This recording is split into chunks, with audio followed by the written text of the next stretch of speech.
जो कि one of the best leader है आरसीएम के। तो फटाफट अपने लोगों को कॉल कीजिए और इनवाइट कीजिए आज के प्रोग्राम में। 5 मिनट का समय है, तब तक हम उन लोगों से बातचीत करेंगे जो कि 1 बजे के प्रोग्राम में उनको क्या सीखने को मिला और वो कुछ उनके बारे में और आज के बारे में कुछ थोड़ी बातचीत करूंगा। तब तक आप कॉलिंग करें। और जैसा कि मैं हमेशा बताया करता हूं कि आपकी कॉलिंग में इतनी ताकत होनी चाहिए कि आपका कॉल जाने का मतलब है लोगों को आना पड़े, क्योंकि आप ऐसे वैसी कॉल नहीं करें, हमेशा काम की कॉल करें। और आज की कॉल आपके लिए और उनके लिए, दोनों के लिए काम करेगी, क्योंकि आज हमें बहुत अच्छी नॉलेज भी मिलने वाली है और बहुत अच्छी गाइडलाइन भी मिलने वाली है। प्रॉपर गाइडलाइन जो बिजनेस को आपको गति देगी, वैसी गाइडलाइन मिलने वाली है। जैसा कि हम समय समय पर महिला वुमेन एम्पावरमेंट, महिलाओं को मौका देना, महिलाओं को अपॉर्चुनिटी देना। और आज मुझे सुनीता मैडम को पहली बार सुनने को मौका मिला, मुझे बहुत अच्छा लगा।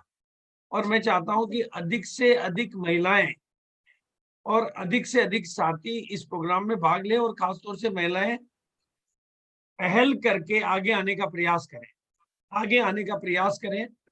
आरसीएम आज जिस भी स्वरूप पर है, आरसीएम आज जिस भी मुकाम पर है, उसके पीछे सबसे बड़ा कारण है कि मैंने अधिक से अधिक लोगों को आगे लाने का प्रयास किया, अधिक से अधिक लोगों को मंच देने का प्रयास किया, आगे लाने का प्रयास किया, मौका देने का प्रयास किया। और जब भी ठहराव आएगा तो तभी आएगा जब आप लोगों को आगे नहीं आने दे रहे हो, या लोगों को आगे आने के बजाय आप ही अपने आप को आगे रखना चाह रहे हो। औरों को आगे रखना ही अपने आप को आगे करने का सरलतम तरीका है। और महिलाएं जब आगे होती है तो हमारे बिजनेस में और जीवन में दोनों में कामयाबी आती है। तो बिल्कुल, और हम तो मतलब मैं इस बात को बखूबी अच्छी तरीके से जानता हूं कि जिस दिन मातृशक्ति इस पूरे बिजनेस की जवाबदारी लेने में सक्षम हो जाएगी, उस दिन आरसीएम दुनिया की नंबर 1 कंपनियों में बेशुमार होने में कोई दिक्कत नहीं आएगी। तो बिल्कुल मैं चाहता हूं कि, और इस मंच का मेन उद्देश्य यही है कि महिलाओं को राष्ट्रीय स्तर की पहचान मिले, वो अपने आप को प्रूव कर सकें, वो अपने आप को आगे ला सकें, उनके लिए प्लेटफॉर्म तैयार मिले। वही इस प्रोग्राम का मेन ऑब्जेक्ट है, और आप लोग इस पे काम कर रहे हैं। इसके लिए मैं आपका आभारी भी हूँ, ऋणी भी हूँ।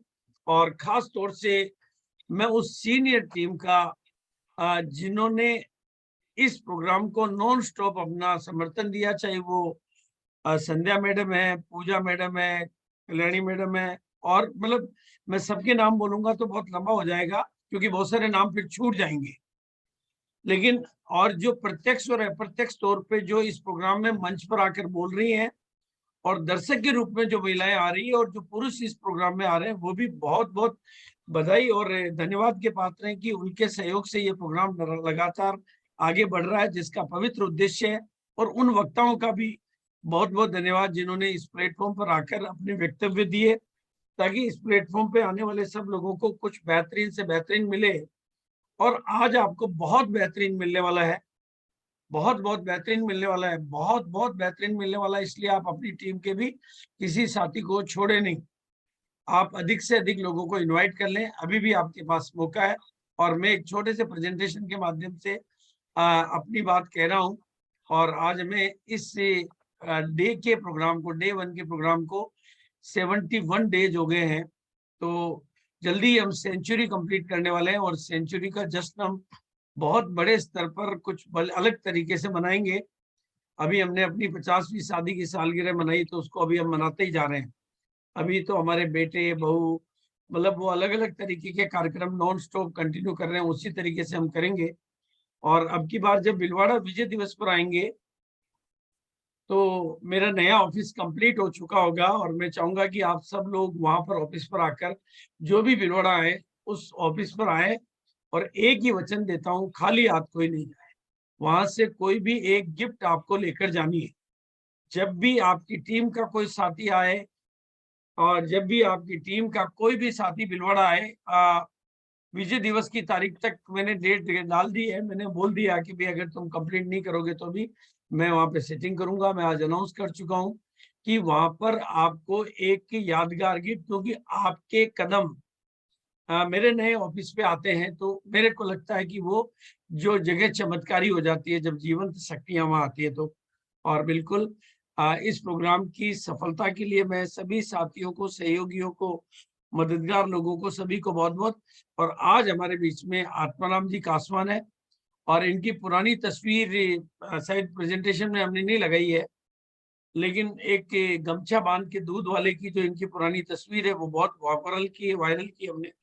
और इन दिनों में हमने 7 सितारा जिंदगी देने के लिए, लोगों की 7 स्टार के लिए एक श्रृंखला और चालू की है शाम को 7 बजे, अमीर और महान बनने के गहरे रहस्य।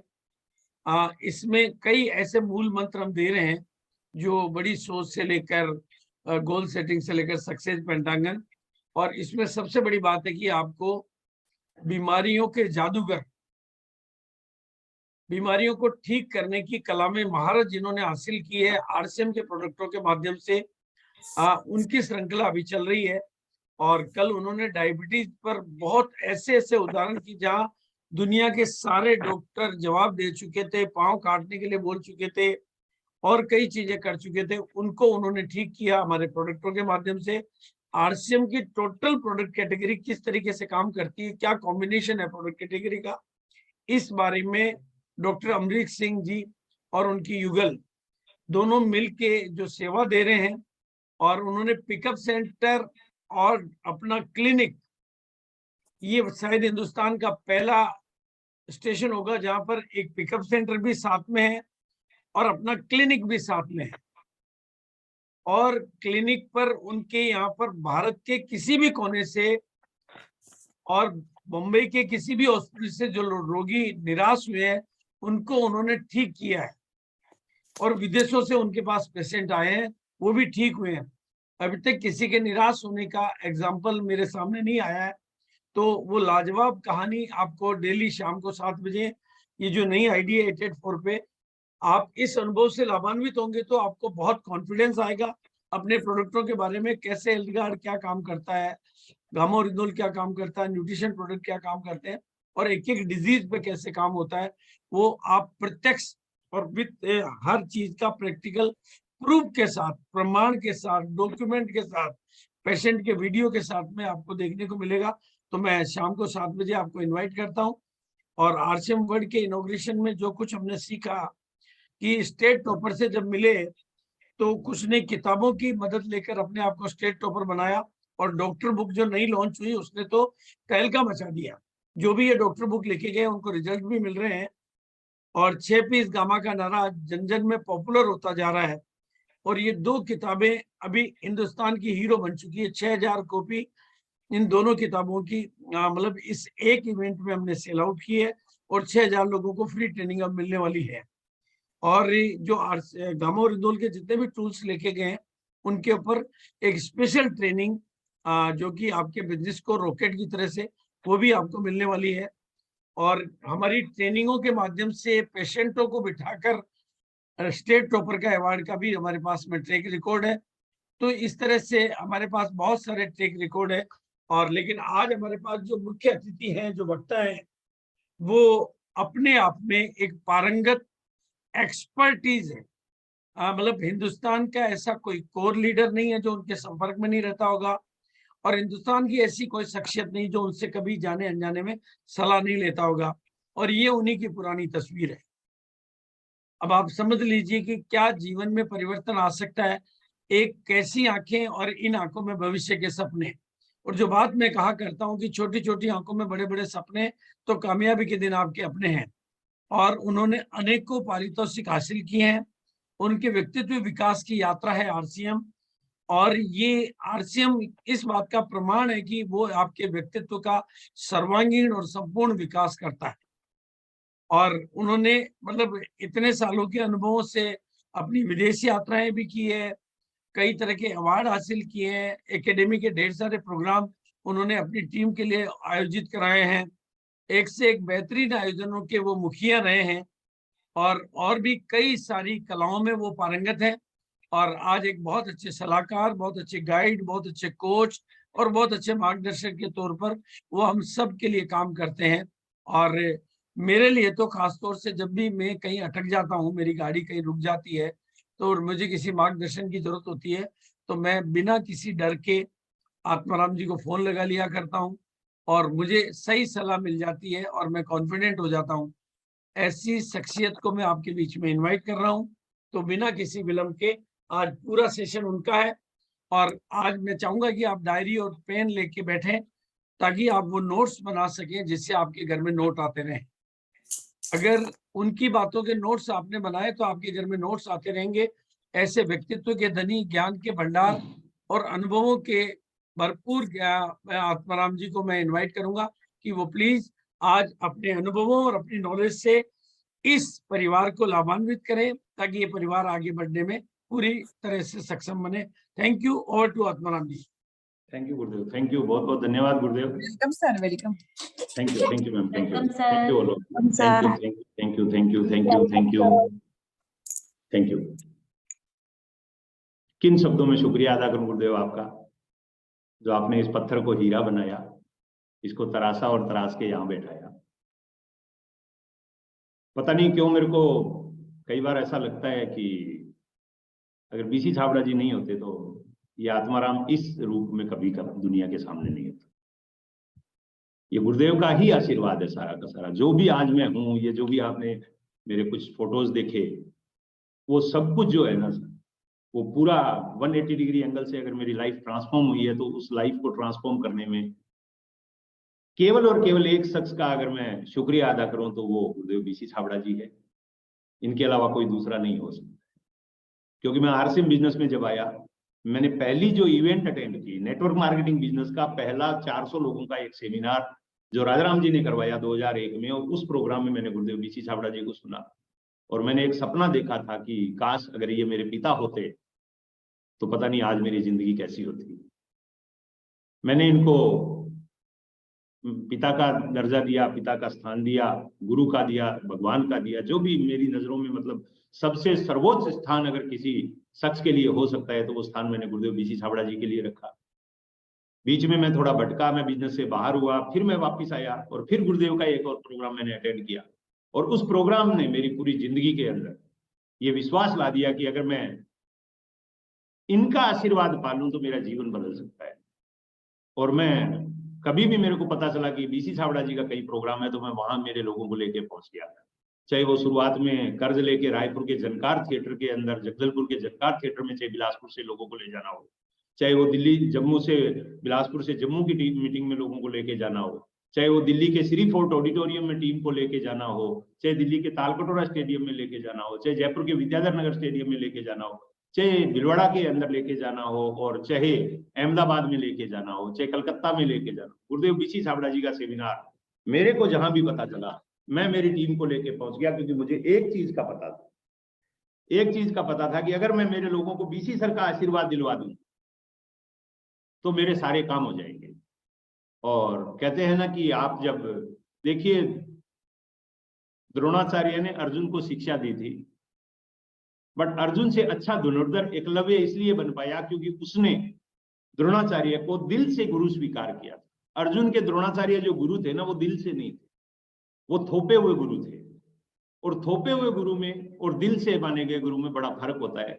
तो मैंने गुरुदेव का कभी अर्जुन बनने की कोशिश नहीं की, मैंने हमेशा एकलव्य बनने की कोशिश की। और आज ये मेरा परम सौभाग्य है कि गुरुदेव बीसी छाबड़ा जी मुझे इस मंच पे इनवाइट कर रहे हैं और ये मेरी जिंदगी का सबसे स्वर्णिम डे में से एक डे है आज का। और ये दिन मैं मेरी जिंदगी में कभी नहीं भूल पाऊंगा। मैं गुरुदेव का अगर कर्ज उतारना चाहूं तो इस जीवन में जो कर्ज इनका मेरे ऊपर है वो मैं उतार ही नहीं सकता।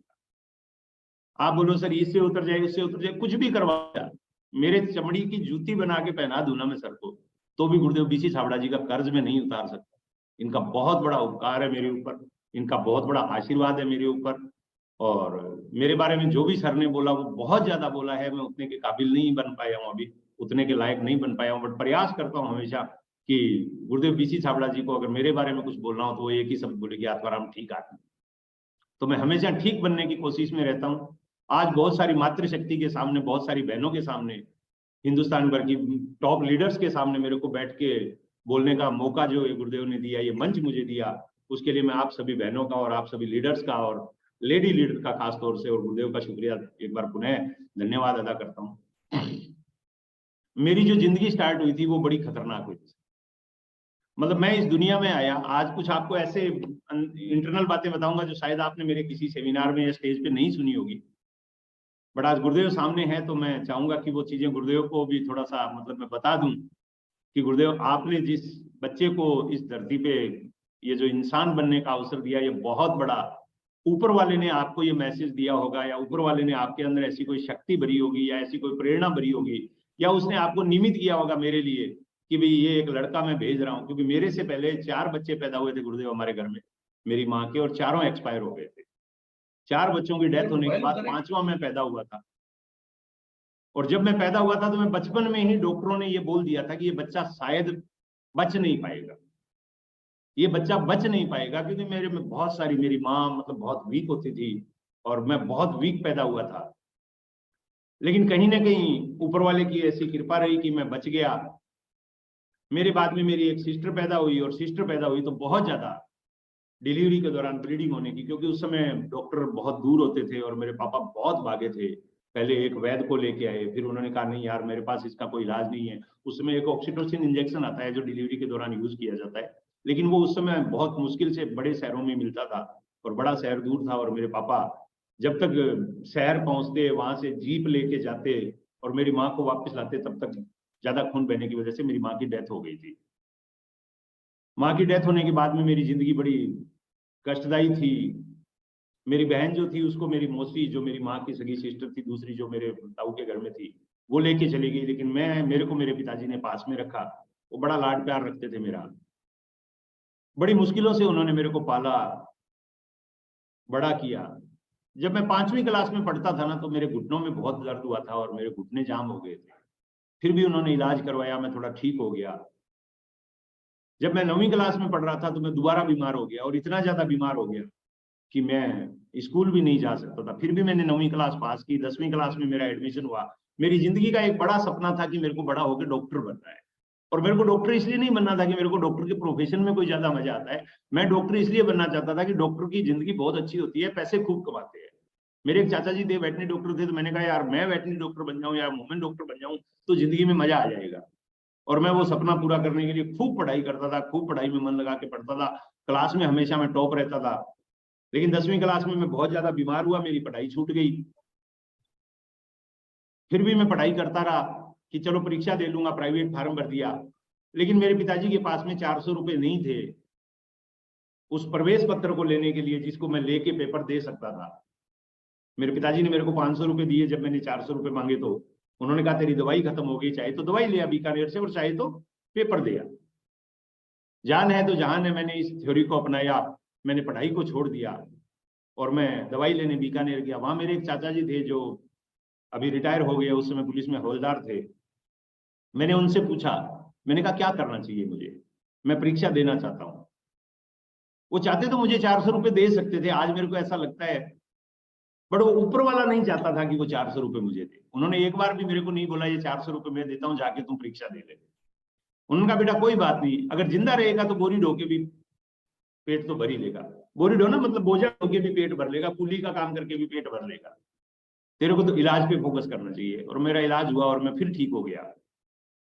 उसके बाद में मेरे घर में एक रिलेटिव आए, उनको किराना शॉप पे एक आदमी की जरूरत थी और मैं कोई काम नहीं कर पाता था, इसलिए मैं उनकी दुकान पे चला गया। 400 रुपए महीना में 92 में मैंने किराना शॉप पे नौकरी शुरू कर दी। 6 महीने नौकरी करने के बाद मेरे को एक बात समझ में आई जो मैं सब लोगों को बोलना चाहूंगा। यहाँ पे बहुत सारे लोग मेरे को सुन रहे हैं और ये यूट्यूब लाइव जा रहा है तो ये पूरा इंडिया सुन रहा होगा इस प्रोग्राम को। जिंदगी में आप कभी भी या तो अमीर बनने का स्वप्न मत देखना, और अगर देखो तो नौकरी का स्वप्न मत देखना। गुरुदेव के शब्दों में बोलूं तो नौकरी वो है, माफी चाहूंगा नौकरी वाले लोग इसको अदरवाइज नहीं लेंगे, ये गुरुदेव बीसी छाबड़ा जी का स्टेटमेंट है, पूरे हिंदुस्तान में बोला हुआ और हमारे तो सबकॉन्शियस माइंड में फीड है। नौकरी वो है जो आपको भूखा मरने नहीं देती, चैन से सोने नहीं देती और अमीर कभी होने नहीं देती। ये गुरुदेव बीसी छाबड़ा जी ने पूरे हिंदुस्तान में चिल्ला चिल्ला के करोड़ों लोगों के सामने ये बोला है। और मैंने इसको महसूस किया है, मैंने इसको देखा है। और मेरी टीम में जितने भी गुरुदेव जैसे बता रहे थे क्लास 1 ऑफिसर, चाहे वो पारासर जी है बिलासपुर से, गजेटेड ऑफिसर है पारासर जी, चीफ इलेक्ट्रिकल इंजीनियर है वो, और बहुत सारे साथी है, मतलब बहुत हायर रैंक के लोग मेरी टीम में है। मैं 9वीं पास हूं, बट मेरी टीम में कोई भी 9वीं पास नहीं है। मैं 9वीं पास हूं, लेकिन मेरी टीम में कोई 9वीं पास नहीं है। और उसकी वजह सिर्फ और सिर्फ एक ही है, गुरुदेव बीसी छाबड़ा जी द्वारा दिया गया नॉलेज, गुरुदेव द्वारा दिया गया मार्गदर्शन। मैंने 6 महीने नौकरी की तो मेरे को एक पता चल गया कि ये 400 रुपए सेठ जी देते हैं, ये 400 रुपए में मेरी दवाई आती है। मैं थोड़ा ज्यादा कोशिश करूंगा तो ये 800 दे देंगे, लेकिन ये कभी 8000 नहीं दे सकते। और अगर मुझे अमीर होना है तो मुझे 400-800 नहीं चाहिए, मुझे तो 8000 और 80,000 और 8 लाख वाला काम चाहिए। इसलिए मेरी दुकान के सामने एक झोला छाप डॉक्टर होते थे, मैंने उनसे डॉक्टरी सीख ली पार्ट टाइम में। मेरी जिंदगी में पार्ट टाइम काम बहुत सारे किए मैंने, और यही कारण था कि मैं आरसीएम कर पाया, क्योंकि मैंने हमेशा किसी काम के साथ में, एक काम के साथ दूसरा काम हमेशा करने का ऑप्शन सोचा। क्योंकि मेरा ऐसा मानना था, कारवार मेरे पास उस समय नहीं थी, मेरे को मालूम ही नहीं था कि स्टेपनी क्या चीज होती है, लेकिन बाद में मेरे को पता चला लाइफ में आपके पास स्टेपनी हमेशा होनी चाहिए। देखिए, मैं कहानी सुनाऊंगा ना, उसमें बहुत सारे मैसेजेस आपके लिए आएंगे, तो आप सिर्फ ये मत सोचना कि कहानी सुन रहे हैं, मैसेज जो बाद में होंगे तो वो नोट बना लेंगे। अगर आपको कुछ लिखना है तो साथ के साथ लिख लीजिएगा, क्योंकि कहानी खत्म होगी, मीटिंग खत्म हो जाएगी। जो भी मैसेज है, मैं मेरी लाइफ से रिलेटेड मैसेज मैं आपको देता हूँ। मैं किताबें बहुत पढ़ता हूँ, इसमें कोई डाउट नहीं है। गुरुदेव ने आपको बिल्कुल सच बोला, मैं भूखा रहता हूँ हमेशा किताब पढ़ने के लिए, और मेरे को दुनिया के बेस्ट सेलिंग लेखक की कोई भी किताब मिल जाए हिंदी में, मैं उसको छोड़ता नहीं हूँ, खरीद लेता हूँ और पढ़ देता हूँ। आजकल तो मैं कोशिश करता हूँ इंग्लिश वाली भी पढ़ने की। तो मैंने हमेशा एक चीज देखी है, आपके पास जिंदगी में, मैंने एक बार एक डायमंड का टेप सुना था, और उस टेप में उस डायमंड ने कहा था, मुसीबतें जिंदगी में कभी भी आती है ना, तो वो पूछ कर नहीं आती है। मुसीबतें, तकलीफें, दुख, समस्याएं जिंदगी में कभी आपको पूछ कर नहीं आती है, और वो जब आती है ना, अकेले नहीं आती है। वो जब भी आती है ना, अकेले नहीं आती है, एक के साथ एक फ्री आती है। और आपको हमेशा उनके स्वागत के लिए, उनके वेलकम के लिए तैयार रहना चाहिए। अब आप कह दो जी मैं क्यों तैयार रहूं मुसीबतों का स्वागत करने के लिए? अरे तैयार नहीं रहोगे तो वो आएगी, उस दिन खराब कर देगी। अभी सीरिया में और तुर्की में भूकंप आया, भविष्यवाणी पहले की गई थी। जो लोग उस भूकंप से पहले तैयार थे कि भूकंप आ सकता है, हमें सिखाया जाता है नेगेटिव सोचना नहीं है, बट सुरक्षित होने के लिए नेगेटिव सोचना जरूरी होता है। कोई भी इंसान बीमा इसलिए नहीं खरीदता कि उसको ये पता है 100 साल नहीं मरेगा और बीमा खरीद। वो कहता है यार बीमा इसलिए खरीदना है, भगवान ना करे 100 साल जीने वाले हैं, लेकिन अगर कुछ हो गया तो वो नेगेटिव सोचा, उसने नेगेटिव सोचा तो इंश्योरेंस खरीद पाया। तुर्की में जिन लोगों ने सोचा अगर यार भूकंप की भविष्यवाणी है, अगर आ गया तो वो बच गए, उनकी जान बच गई। 50,000 से ज्यादा लोग मरे हैं, लेकिन जिन्होंने ये सोचा कि अगर भूकंप आया तो वो बच गए। जिन्होंने सोचा आएगा तब देखेंगे, चले गए। तो मैंने हमेशा लाइफ में ये सोचा है कि कार चाहे मारुति 800 हो और चाहे 2 करोड़ की मर्सिडीज हो। मैंने वत्स साहब की कार की डिक्की खोल के चेक की थी मर्सिडीज की, कि उसमें स्टेपनी है या नहीं है, उसमें भी है। मतलब चाहे आप काम छोटा कर रहे हो चाहे आप बड़ा कर रहे हो, आपके पास लाइफ में एक स्टेपनी होनी चाहिए। और जब मैं वो दुकान पे, किराना शॉप पे नौकरी कर रहा था, तो मैंने वो स्टेपनी के तौर पे पार्ट टाइम में डॉक्टरी को सीखा, झोला छाप डॉक्टर बनना सीखा। क्योंकि मेरे को लगा मैं पढ़ लिख के डॉक्टर नहीं बन पाया, बट मैं ये वाला डॉक्टर बन जाऊं तो भी काम चल जाएगा। और मैंने सीखा, और सीखने के बाद में वहां से एक और डॉक्टर के पास आ गया, फिर एक और डॉक्टर के पास आ गया। इस तरह करके मैंने वो झोला छाप डॉक्टरी सीखी। लेकिन वो जब करने लगा ना, तो 3-4 साल बाद एहसास हुआ यार ये काम लोगों के जीवन से ज्यादा खिलवाड़ कर रहा हूं। क्योंकि मैं ज्यादातर जेनरिक मेडिसिन देते थे, उधार में होता था गाँव में, तो मैंने वो धंधे को छोड़ दिया और मैंने मेरे पुराने पुश्तैनी व्यवसाय खेती किसानी को अपना लिया। खेती किसानी जब मैंने की तो उसके अंदर भी कोई ज्यादा किस्मत ने मेरा साथ नहीं दिया। मेरे पिताजी खेती संभालते थे, वो इससे ठेके पे जमीन लेते थे, वो उनकी डेथ हो गई कैंसर की वजह से, तो वो भी नहीं मिली। मेरी शादी भी हो गई थी, बच्चे भी हो गए थे, 2 बेटियां 1 बेटा। जिंदगी बड़ी टफ हो गई थी, बड़ी मुश्किलों से गुजर रही थी। तो मैंने सब्जी बेचने का काम शुरू किया। सब्जी वाले काम में भी कुछ ज्यादा नहीं बना, तो मेरे एक दोस्त की सलाह पे मैंने दूध बेचना शुरू किया। और दूध बेचते बेचते एक दिन मेरे एक दोस्त ने फोन किया, आत्माराम जी मैं आपको एक फ्री का बिजनेस बताऊंगा अगर आप मेरी दुकान पे आओगे। और मैं उसकी दुकान पे चला गया और उसकी दुकान पे जाके मैंने उससे फ्री के बिजनेस का पूछा, और संयोग से वो बिजनेस आरसीएम बिजनेस था। उसने मेरे को आरसीएम बिजनेस के बारे में बताया, बट मैं सच बता रहा हूं दोस्तों, मेरे को समझ में नहीं आया। पहली बार ये बिजनेस किसी को भी बताया जाता है ना, 99% केसेज में ये दिमाग में घुसता ही नहीं। उसने मेरे को बहुत अच्छे से समझाने की कोशिश की, लेकिन मेरे को समझ में नहीं आया। 1260 रुपए की उस समय ज्वाइनिंग होती थी। ये बात 18 सितंबर 2002 की है, और मैं किसी भी सूरत में ज्वाइन नहीं करना चाह रहा था, क्योंकि मैं 2000 रुपया दूध बेच के कमाता था। अगर उसमें 1260 का कपड़ा ले लूंगा तो मुझे पता है घर में जाते ही मेरी बीवी मेरे को मारेगी, क्योंकि वो घर में बहुत सारी चीजें मंगवाए कि मैं लेके नहीं आऊंगा तो झगड़ा तो होता है। ज्यादातर झगड़े पैसे की तंगी से होते हैं, अदरवाइज मियां बीवी के ज्यादा झगड़े नहीं होते हिंदुस्तान में। तो मैं बड़ा परेशान था। वो मेरे को कह रहा है जिंदगी बदल सकती है, मेरे को लगता है वो बेवकूफ बना रहा है। 2 घंटे उसने मेरे को प्लान दिखाया, 2 घंटे उसने मेरे को समझाया, मेरे को नहीं समझ में आया। 2 घंटे बाद उसने मेरे को बोला चाय पिएगा? मैंने कहा हाँ। तो वो बोल के आया एक दुकान में चाय का। मैंने उसको बोला था यहीं से आवाज लगा दो चाय तो भेज देगा, वो सामने ही दुकान थी। बोलता है नहीं बोल के आऊंगा। वो चाय का बोल के आया, और उसके बाद में वो चाय आई, और जैसे ही हम चाय पीने लगे, एक स्टीम कार, जो उस समय बड़ी लग्जरियस कार मानी जाती थी, मारुति स्टीम, वो कार आई, और उस कार में से एक गोरा चिट्टा आदमी बाहर निकला, और उस शख्स ने आके मेरे से हाथ मिलाया, बोला हेलो आत्माराम जी क्या हाल चाल है? मैंने कहा साहब मैं आपको जानता ही नहीं, आप मेरे को कैसे जानते हो? उन्होंने बोला आपको कौन नहीं जानता, आप इतना बढ़िया दूध जो बेचते हो। मैं बड़ा परेशान हो कि यार इस आदमी ने जिंदगी में कभी मेरे से एक बूंद दूध नहीं लिया, इसको क्या मालूम मैं दूध बढ़िया बेचता हूँ कि घटिया बेचता हूँ। बट खैर एक बड़े और अमीर आदमी ने मेरे से हाथ मिलाया, मेरी ये खुशनसीबी थी। मैंने उनको बोला चाय लीजिए साहब। तो उन्होंने कहा नहीं नहीं चाय आप लोग। वो मेरा दोस्त था, उसने अपनी चाय उनको दे दी, बोला अंकल ये ले। मैंने कहा अंकल? बोला हाँ ये मेरे अंकल है। मैंने कहा ओके बहुत बढ़िया। तभी उसने आवाज लगाई एक चाय भेजना। मैंने उसको पूछा यार पहले तू जाके बोल के आया था, तो अब अदरक वाली नहीं चाहिए क्या? बोला नहीं मैं उसको बोला यार आज थोड़ी ठंड है, चाय पूरे दिन अदरक वाली देना। कई सालों बाद मुझे पता चला वो बेचारा चाय तो अदरक वाली बना रहा था। चाय वो चाय बोलने नहीं गया था, उस चाय वाली दुकान के पीछे एक एसटीडी पीसीओ था, और उस एसटीडी पीसीओ से वो उस अंकल को फोन करने गया था कि अंकल एक प्रोस्पेक्ट तो आ गया बट मेरे से हैंडल नहीं हो रहा है, आप आ जाइए जल्दी से हैंडल करते हैं। तो अंकल थोड़े समझदार थे, उन्होंने मेरा बायोडाटा पहले पूछ लिया, और उसी बायोडाटा के आधार पे उन्होंने आके बोला आत्माराम जी, मेरा नाम लिया, क्योंकि उनको पता था इस दुनिया में आदमी के लिए नाम सबसे प्रिय शब्द होता है। किसी भी इंसान के लिए सबसे प्रिय अगर कोई वाक्य है तो वो है उसका नाम। 1 लाख लोगों के बीच में खड़ा होके अगर मैं ये बोलूं कि जितेंद्र शर्मा जी, तो जितेंद्र जी घूम जाएंगे 180 डिग्री एंगल पे। वो बोलेंगे हाँ मेरे को किसी ने पुकारा है। नाम सबसे बड़ा वाक्य होता है किसी इंसान के लिए, सबसे मधुर ध्वनि। डेल कार्नेगी अपनी किताब लोक व्यवहार में लिखते हैं, किसी आदमी का नाम लेके पुकार लो, उसका आधा गुस्सा वैसे ही खत्म हो जाएगा। अगर वो बहुत गुस्से में है और आपका मर्डर करने की कोशिश कर रहा है और आपने उसका नाम लेके पुकार दिया, आधा गुस्सा खत्म हो जाएगा उसका।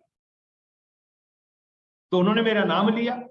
दूसरा, किसी भी इंसान की तारीफ सबसे पहले कोशिश कीजिए, ढूंढिए उसकी खूबी क्या है। उन्होंने ये पता लगा लिया था मेरे से मिलने से पहले कि मैं काम क्या करता हूं। मैं दूध बेचता था, तो उन्होंने ये बोला आपको कौन नहीं जानता, आप इतना बढ़िया दूध बेचते हो। भले ही मैं पानी मिलाता था, फैट निकलवाता था, कितना भी काला कलूटा करता, कितना भी ब्लैक एंड व्हाइट करता था, लेकिन उन्होंने ये नहीं बोला कि मैं खराब दूध बेचता हूं। उन्होंने मेरे धंधे की तारीफ की। अगर आप किसी इंसान का नाम ले लेते हो और उसके प्रोफेशन की तारीफ कर देते हो, समझ लो वो बेहोश हो गया। वो बेहोश हो गया, आप उसको जैसे मर्जी काटो। और उसके बाद में वो मेरे पास बैठ गए, बातचीत करने लगे। बात करते करते उन्होंने पूछा आत्माराम जी, गुस्ताखी माफ, आपसे माफी चाहता हूं, लेकिन 2 चीज आपसे, एक चीज पूछना चाह रहा हूं। मैंने कहा सर पूछिए। बोले वैसे किसी भी महिला से उसकी उम्र, उन्होंने थोड़ा मजाक में कहा, बट ये हकीकत भी है। उन्होंने कहा किसी भी महिला से उसकी उम्र और किसी भी इंसान से उसकी आमदनी कभी नहीं पूछनी। आप किसी से भी पूछ लो, कोई भी महिला बहन से पूछो आपकी एज क्या है, वो शायद सच नहीं बताएगी। 99% 60 साल की बुजुर्ग महिला होगी ना तो भी बोलेगी अभी तो 45 की। और आदमी से किसी से भी पूछो, वो 2000 कमा रहा है, उसके घर में चूल्हा नहीं जल रहा है, फिर भी बोलेगा सर बहुत बढ़िया, खूब कमा लेते हैं, जिंदगी बढ़िया मस्त चल रही है। कोई आदमी इनकम नहीं बता सकता। तो उन्होंने कहा सर मैं फिर भी आपसे पूछ रहा हूँ। मैंने कहा सर पूछो से, मेरे को पूरी किताब 2-2.5 हजार रुपया महीना दूध बेच के कमा लेता हूँ। बोले 2-2.5 हजार से काम चल जाता है? मैंने कहा हाँ सर, दाल रोटी चल जाती है। बोले बच्चे कौन से स्कूल में पढ़ते हैं? मैंने कहा सर मेरा गांव में घर के पास में एक सरकारी स्कूल है जिसमें पहले मेरे पिताजी पढ़े थे, फिर मैं पढ़ा, बच्चे भी उसी में पढ़ रहे हैं। गरीबों के बच्चे कहाँ पढ़ेंगे साहब, वहीं तो पढ़ेंगे। उनका यार आजकल कॉन्वेंट स्कूल का जमाना है, कम से कम इंग्लिश मीडियम में तो जरूर पढ़ाने चाहिए बच्चे आपको। मैंने कहा हाँ सर पढ़ाने चाहिए लेकिन पैसे नहीं है। उन्होंने कहा तो दूध बेच के ज्यादा कमा लो। मैंने कहा सर आपको क्या लगता है मैं कम कमाना चाहता हूं? मैं तो दिन रात जी तोड़ मेहनत करता हूं, लेकिन क्या करूं सर, कमाई होती नहीं है सर, कंपटीशन है, ये है वो है। तो उन्होंने कहा बिल्कुल सही बात आप कह रहे हो, कंपटीशन है और है, सब कुछ है, नहीं कमा सकते, लेकिन बहुत सारे लोग हैं जो आपसे ज्यादा कमाते हैं। मैंने कहा हाँ। तो बोले आप भी ज्यादा कमा लो। मैंने कहा सर क्या बताऊं मैं। बोले अच्छा जिंदगी में आप पाना क्या चाहते हो? अगर जिंदगी मौका दे, जैसे गुरुदेव बीसी चावड़ा जी हर मीटिंग में पूछते थे, जिंदगी मौका दे तो खिलाड़ी बनना चाहिए दर्शक? हम सब बोलते थे खिलाड़ी। क्यों? गुरुदेव कहते थे खिलाड़ी हारे या जीते उसको पैसा मिलता है, दर्शक को तो माथा ठोकने का भी देना पड़ता है। तो मेरे को उन्होंने पूछा अगर जिंदगी मौका दे तो अमीर बनना चाहोगे या गरीब रहना चाहोगे? मैंने कहा साहब इस धरती पे एक भी आदमी ऐसा मिल जाए ना मेरे को, आप मिलवा दो ना तो मैं मान जाऊं आपको कि जिंदगी मौका दे और वो गरीब रहना चाहिए, अमीर ना बनना चाहिए। बोले नहीं बहुत सारे लोग हैं। एक भिखारी मिला था अभी थोड़ी देर पहले मेरे को, मैंने उससे पूछा भाई कार चाहिए क्या? बोला हाँ चाहिए दे दो। बोला मेहनत करनी होगी? बोला फिर नहीं चाहिए आप रखो। ज्यादातर लोग चाहते हैं, चाहते ही चाहते नहीं है। अब चाहते में और चाहते ही चाहते हैं में बड़ा फर्क होता है। उन्होंने बोला आप चाहते हो या हर हाल में हर काल में चाहते? मैंने कहा सर एक बात बोलूं, रास्ता भी लेना तो कुछ भी करना पड़े तो भी अमीर बनना चाहता हूं।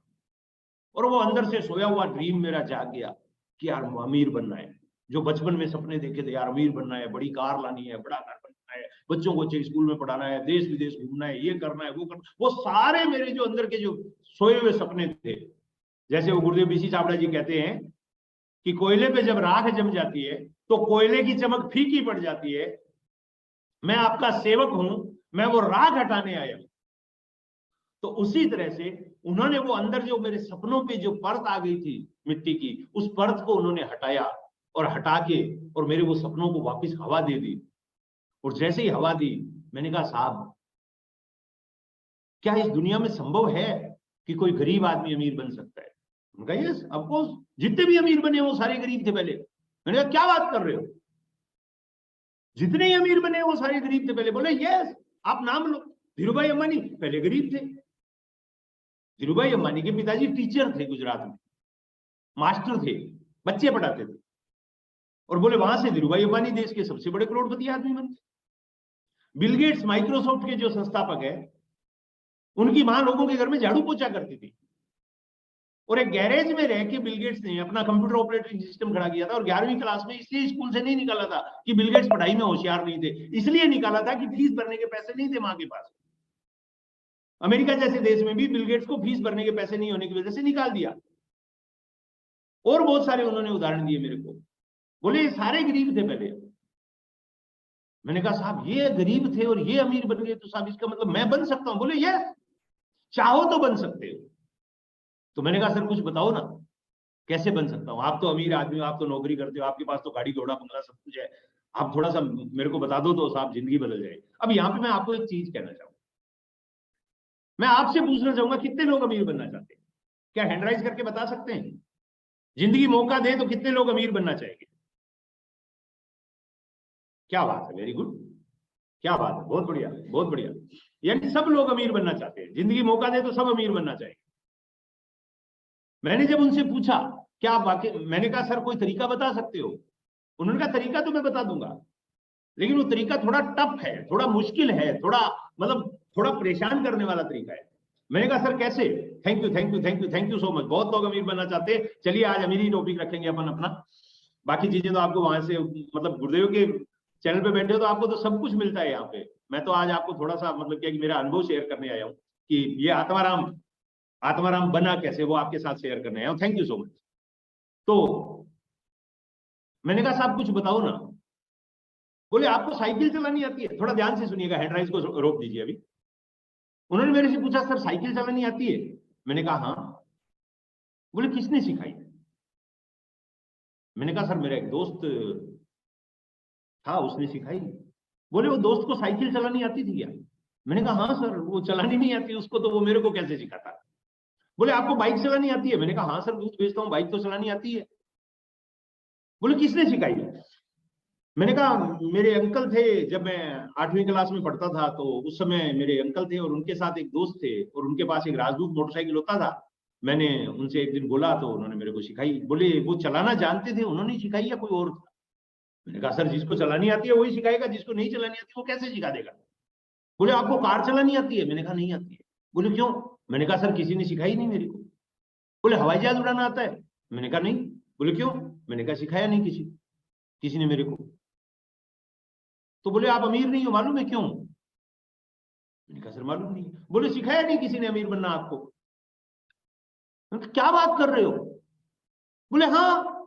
मैंने कहा सिखाने से अमीरी आ सकती है? बोले सर आत्माराम जी, साइकिल जब सिखाने से चल सकती है, मोटरसाइकिल जब चलाने से चल सकती है, कार जब मोटरसाइकिल जब सिखाने से चल सकती है, कार जब सिखाने से चल सकती है, हवाई जहाज जब सिखाने से उड़ सकता है, तो फिर अमीरी कौन से बाग की मूली है जो सिखा दो तो नहीं आ सकती है? मैंने कहा सर आप बात तो सही कह रहे हो, लेकिन सर किससे सीखें? बोले जो अमीर है उससे। उन्होंने कहा इस दुनिया में 99% लोग इसलिए गरीब हैं। अब यहाँ पे मैंने 95 नहीं बोला, 99 बोला है, क्योंकि 5% जो अमीर है ना, 4% जो ऊपर वाले एक के नीचे, वो अमीर उसकी वजह से है कि वो 95 लोग उनके लिए काम करते हैं, लेकिन 1% लोग इसलिए अमीर है कि उनके लिए 99% लोग काम करते हैं। उन्होंने कहा इस दुनिया में जो भी कोई अमीर या गरीब है ना, उसके पीछे वजह सिर्फ उसका ज्ञान है। देखिए दुनिया में आपको, उन्होंने कहा कितनी क्लास तक पढ़े हो? मैंने कहा सर 9वीं क्लास। बोले कोई दिक्कत नहीं है, 9वीं क्लास तक पढ़े हो तो क्या दिक्कत है? धीरूभाई अंबानी 10वीं फेल थे, वो भी 9वीं पास थे, आप भी 9वीं पास, वो भी 9वीं पास, तो हिंदुस्तान के नंबर 1 अमीर आदमियों में से एक आप बन सकते हो, ये मौका तो आपके पास है। बट धीरूभाई अंबानी अमीर कैसे बने थे वो थोड़ा सा बोले, मैं आपको बताना चाहता हूँ। मैंने कहा सर बताइए। मेरे को उनकी बातों में मजा आने लग गया। मैंने कहा यार बड़ी, आज तो मैं मेरे दोस्त की तरफ देख, पता नहीं कहां से ये किट लेके बैठा था, लटकाने की कोशिश कर रहा था 3 जोड़ी कपड़े, ऐसे आदमी से मिला 1200 नहीं तो 2500 ले लेते। मैंने कहा साहब धीरूभाई अंबानी? बोले हाँ धीरूभाई अंबानी पहले आपको पता है दुबई में या अरब देशों में पेट्रोल पंप पे पेट्रोल भरते थे और उनको 100 दिरहम मिलते थे। 100 दिरहम मतलब 100 रुपया दिहाड़ी मिलती थी, वहां की करेंसी दिरहम है तो बोले दिरहम मिलते थे, वो थोड़ा इंडिया की करेंसी से ज्यादा मतलब क्या कि महंगी होती होगी। बोले 100 रुपए रोज उनको मिलते थे, ऐसा मानो। धीरूभाई अंबानी 100 रुपए लेते थे और वो 100 रुपए में से सामने एक 5 स्टार होटल था, उसमें 2 बार चाय पीने जाते थे। एक बार सुबह जब काम पे आते थे, एक बार शाम को जब काम से छुट्टी करते। वो 2 रुपए में चाय मिलती थी 5 स्टार होटल। ये मेरे बैकग्राउंड में आपको जैसे बड़ी बड़ी इमारतें दिख रही है, इस टाइप का 5 स्टार होटल होता था उनके पेट्रोल पंप के सामने। वहां जाके वो पेट्रोल पंप से पेट्रोल भरते थे, उस पेट्रोल पंप पे पेट्रोल भरते थे और सामने जो होटल था 5 स्टार, उस होटल में जाके वो चाय पीते थे। वहीं उस होटल के पास में एक ठेला था जो 25 पैसे में चाय बेचता। लेकिन धीरूभाई अंबानी 25 पैसे वाली चाय नहीं पीते थे, 2 रुपए वाली चाय पीते थे। तो उनके लोग जो है ना, दोस्त जो है ना, बड़ा मजाक उड़ाते थे। बोला ये देख, काम नौकर का, सपने शेख चिल्ली के। क्योंकि चिल्ली कोई वहां का शेख होता था, बड़ा अमीर आदमी होता था, तो लोग उसका नाम लेके बोलते थे कि काम तो नौकर का कर रहा है और सपने शेख चिल्ली के देख रहा है। लेकिन धीरूभाई अंबानी 5 स्टार होटल में जाके चाय पीते थे। एक दिन जब वो बहुत अमीर बन गए तो किसी पत्रकार ने उनसे ये सवाल पूछा कि सर आप जब गरीब थे तो 5 स्टार होटल में चाय पीने क्यों जाते थे? चाय ठेले पे 25 पैसे की मिलती थी, आप कहते हो बचत करनी चाहिए, ये करनी चाहिए, वो करनी चाहिए, लेकिन आपने तो जिंदगी में कभी बचत नहीं की। 100 रुपए कमाते थे तब भी आप चाय 2 रुपए की पीते थे, जबकि वही चाय 25 पैसे में मिलती थी। तो धीरूभाई अंबानी ने कहा मैं बचत करता था तब भी, लेकिन वो 25 पैसे की चाय में मेरे को सिर्फ और सिर्फ 25 पैसे का ज्ञान मिलता। जब मैं 2 रुपए की चाय पीने वहां जाता था तो वहां बहुत सारे अमीर लोग चाय पीने आते थे, जो मेरी गाड़ी में पेट्रोल भरवाते थे, और पेट्रोल भरवाने के बाद में उस होटल के आगे जाके खड़ी कर देते थे। एक दिन मैंने होटल के चौकीदार से पूछा कि भैया ये लोग ऊपर क्या करने जाते हैं, तो बोला चाय पीने जाते हैं। तो मैंने कहा यार अगर मेरे को अमीर बनना है तो मेरे को इन लोगों की संगत करनी पड़ेगी। तो वो संगत के लिए मैं 2 रुपए लगाता था, 25 पैसे की चाय 2 रुपए में पीता था, और वहां से मैंने वो फॉर्मूले सीखे और उन फॉर्मूलों को जीवन में अप्लाई किया। आज धीरूभाई अंबानी अमीर हो गया। मैंने कहा साहब इसका मतलब तो ये हुआ कि मैं अगर अमीर बनना चाहूं तो मुझे कोई 5 स्टार होटल ढूंढना पड़ेगा, फिर वो होटल में अमीर लोगों को ढूंढना पड़ेगा, फिर उनकी बातों को सुनना पड़ेगा, फिर वहां से आइडिया लेना होगा। उनका yes, it's only one way, केवल एकमात्र रास्ता है। मैंने कहा सर फिर तो मेरे शहर में ना तो 5 स्टार होटल है, ना कोई इतने अमीर लोग हैं, और अगर कोई अमीर होगा तो वो मेरे को तो धक्का मार के बाहर निकालेगा। कोई अमीर आदमी मेरे को अमीर बनने के बारे में क्यों सिखाएगा? बोले वो मैं मदद कर सकता हूं आपकी। मैंने कहा कैसे? बोले इस धरती पे एक अमीर आदमी ऐसे हुए हैं जिन्होंने अपना अमीरी का, वैसे अमीर लोग अपना ज्ञान किसी को देते नहीं है, लेकिन एक अमीर आदमी ऐसे हुए हैं जिन्होंने पूरी दुनिया को अमीर होने का ज्ञान दिया। और आज दुनिया के जितने भी रिचेस्ट लोगों को आप जानते हो, फोर्ब्स मैगजीन में जिनका भी नाम लिखा हुआ है ना दोस्तों, वो सारे के सारे लोग उस एक आदमी के ज्ञान की वजह से, और वो ज्ञान फ्री में अवेलेबल है, वो सारा ज्ञान फ्री में अवेलेबल है। लेकिन प्रॉब्लम क्या है, हमें फ्री से सबसे ज्यादा एलर्जी है। गुरुदेव बीसी छाबड़ा जी अपनी मीटिंगों में कहते थे कि इस दुनिया में फ्री की कोई वैल्यू नहीं है। कैसे वैल्यू नहीं है? बोले हार्ट के ऑपरेशन के 5 लाख रुपए खर्च होते हैं, हार्ट के ऑपरेशन के 5 लाख खर्च होते हैं, आदमी जाता है बाईपास करवाता है, लेकिन वही हार्ट के ऑपरेशन के 5 लाख रुपए से वो बच सकता है बशर्ते वो रोज सुबह 1 घंटा मॉर्निंग वॉक करना चाहिए। डॉक्टर कहता है घूमने से हार्ट की बीमारी नहीं होती है, आदमी कहता है घूमूंगा नहीं, 5 लाख दूंगा ऑपरेशन करवा लूंगा। तो बोले फ्री के ज्ञान की वैल्यू नहीं होती है। मैंने कहा साहब मैं वैल्यू करूंगा, बस मुझे बता दीजिए। और तब उन्होंने एक लाइन बोली जो आपको नोट कर लेनी चाहिए। इफ यू वांट टू, वैसे आप अगर नोट नहीं कर पा रहे तो कोई बात नहीं, प्रोग्राम यूट्यूब लाइव जा रहा है, ये रिकॉर्डेड रहेगा, आप वहां से बाद में भी इसको रिपीट सुन के भी आप इसके नोट्स बनाना चाहें तो बना सकते हैं। तब उन्होंने मेरे को नाम बोला, उन्होंने कहा उस आदमी का नाम था मिस्टर जे पॉल गेटली, जो 26 साल की उम्र में इस धरती के पहले अरबपति बने थे। लखपति करोड़पति की नहीं बात कर, अरबपति, और वो भी डॉलर टर्म्स में, यानी इंडियन करेंसी में INR में करोगे तो खरबपति होता है। 26 साल की उम्र में एक लड़का इस धरती का सबसे बड़ा अरबपति बना, और अरबपति बनने के बाद मजे की बात, उसने सारी संपत्ति दान दे दी। और जब संपत्ति दान दे दी तब एक पत्रकार गया इंटरव्यू लेने के लिए, और उस पत्रकार ने बोला sir you are so great, आप बहुत महान आदमी हो कि आपने इतनी दौलत कमाई और बाद में दान दे दी, लेकिन सर हमें आपसे एक सवाल पूछना है जो पूरी दुनिया इस सवाल से परेशान है कि ये शख्स ने ऐसा किया कैसे वो ऐसा कर पाया कि वो सारी एसेट को दान कर पाया। आप अमीर कैसे बने, और अगर कोई आदमी आप जैसा बनना चाहे तो क्या बन सकता है? उन्होंने कहा यस इट इज पॉसिबल। और तब उन्होंने कुछ बातें बताई, वो बातें आज भी आपको गूगल पे मिल जाएगी। जे पॉल गेटी की आपके बारे में डालोगे तो गूगल आपको सब दे देगा, लेकिन अभी मैं बता देता हूं 2 मिनट के लिए। जे पॉल गेटी साहब ने एक बात बोली थी, अगर कोई आदमी अमीर बनना चाहे तो उसको क्या करना होगा। If you want to become rich, मैं उन्हीं के शब्दों में कोट करके बोल रहा हूं, if you want to become rich find someone who is rich and do he is doing, one day you will be the rich. अगर आप, हिंदी कर देता हूं, अगर आप अमीर बनना चाहते हो तो ऐसे किसी शख्स को ढूंढो जो पहले से अमीर है, और फिर वो करो जो वो करता है, एक दिन आप भी अमीर बन जाओगे। If you want to become rich, अगर आप अमीर बनना चाहते हो तो find someone who is rich, उसे ढूंढो जो अमीर है, and do he is doing, और वो करो जो वो करता है, one day you will be rich, एक दिन आप भी अमीर हुए। मैंने कहा साहब बात तो आपने बहुत अच्छी बोल दी, लेकिन साहब किसी अमीर आदमी को मैं ढूंढ लूं उससे मिल लूं, तो मिलेगा क्यों वो मेरे से? मान लो मैं मिल भी लिया तो वो अपना सीक्रेट मेरे को बताएगा क्यों? उनका उसका भी इंतजाम किया हुआ है। जे पॉल गेटी साहब ने इसके बारे में भी बताया हुआ है कि अगर आपको अमीर बनना है तो क्या करना होगा, ये करना होगा। तो किसी वही पत्रकार ने जो सवाल मैंने मेरे अपलाइन से पूछा, वही पत्रकार ने उनसे पूछा,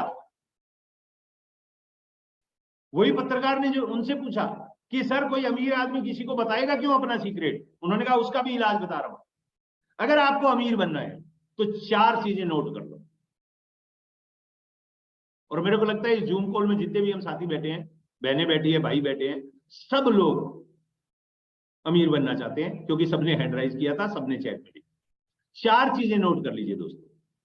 पहला, अगर आपको अमीर बनना है तो आपके पास एक बिजनेस होना चाहिए। बिजनेस। अब मैंने बिजनेस बोला है तो बाकी सारी चीजें जो भी आप करते हो ना, बाकी सारी चीजें जो भी आप लोग करते हो, वो सब चीजें वो है जो आपको अमीर नहीं बना सकती। That's it. अगर अमीर बनना है तो पहली शर्त यह है कि आपके पास एक बिजनेस होना चाहिए। और जैसे ही उन्होंने ये बात बोली, मैं बड़ा खुश हुआ। मैंने कहा यार मैं तो बिजनेस ही करता हूं पहले से, मैं तो पहले से दूध बेच रहा हूं, मैं तो बिजनेस कर रहा हूं। वाह क्या बात है, मौज बन गई। अब तो ये दूध बेच के अपन अमीर बन जाएंगे। मैं बड़ा खुश हुआ। और मेरे भाई कई सुन रहे होंगे इस जूम कॉल में, जो अपना बिजनेस करते हैं, वो खुश हो रहे होंगे। पहली चीज, आपके पास बिजनेस होना चाहिए। दूसरा, आपका बिजनेस ऐसे प्रोडक्ट का होना चाहिए जो रोजमर्रा की जिंदगी में इस्तेमाल होते हो।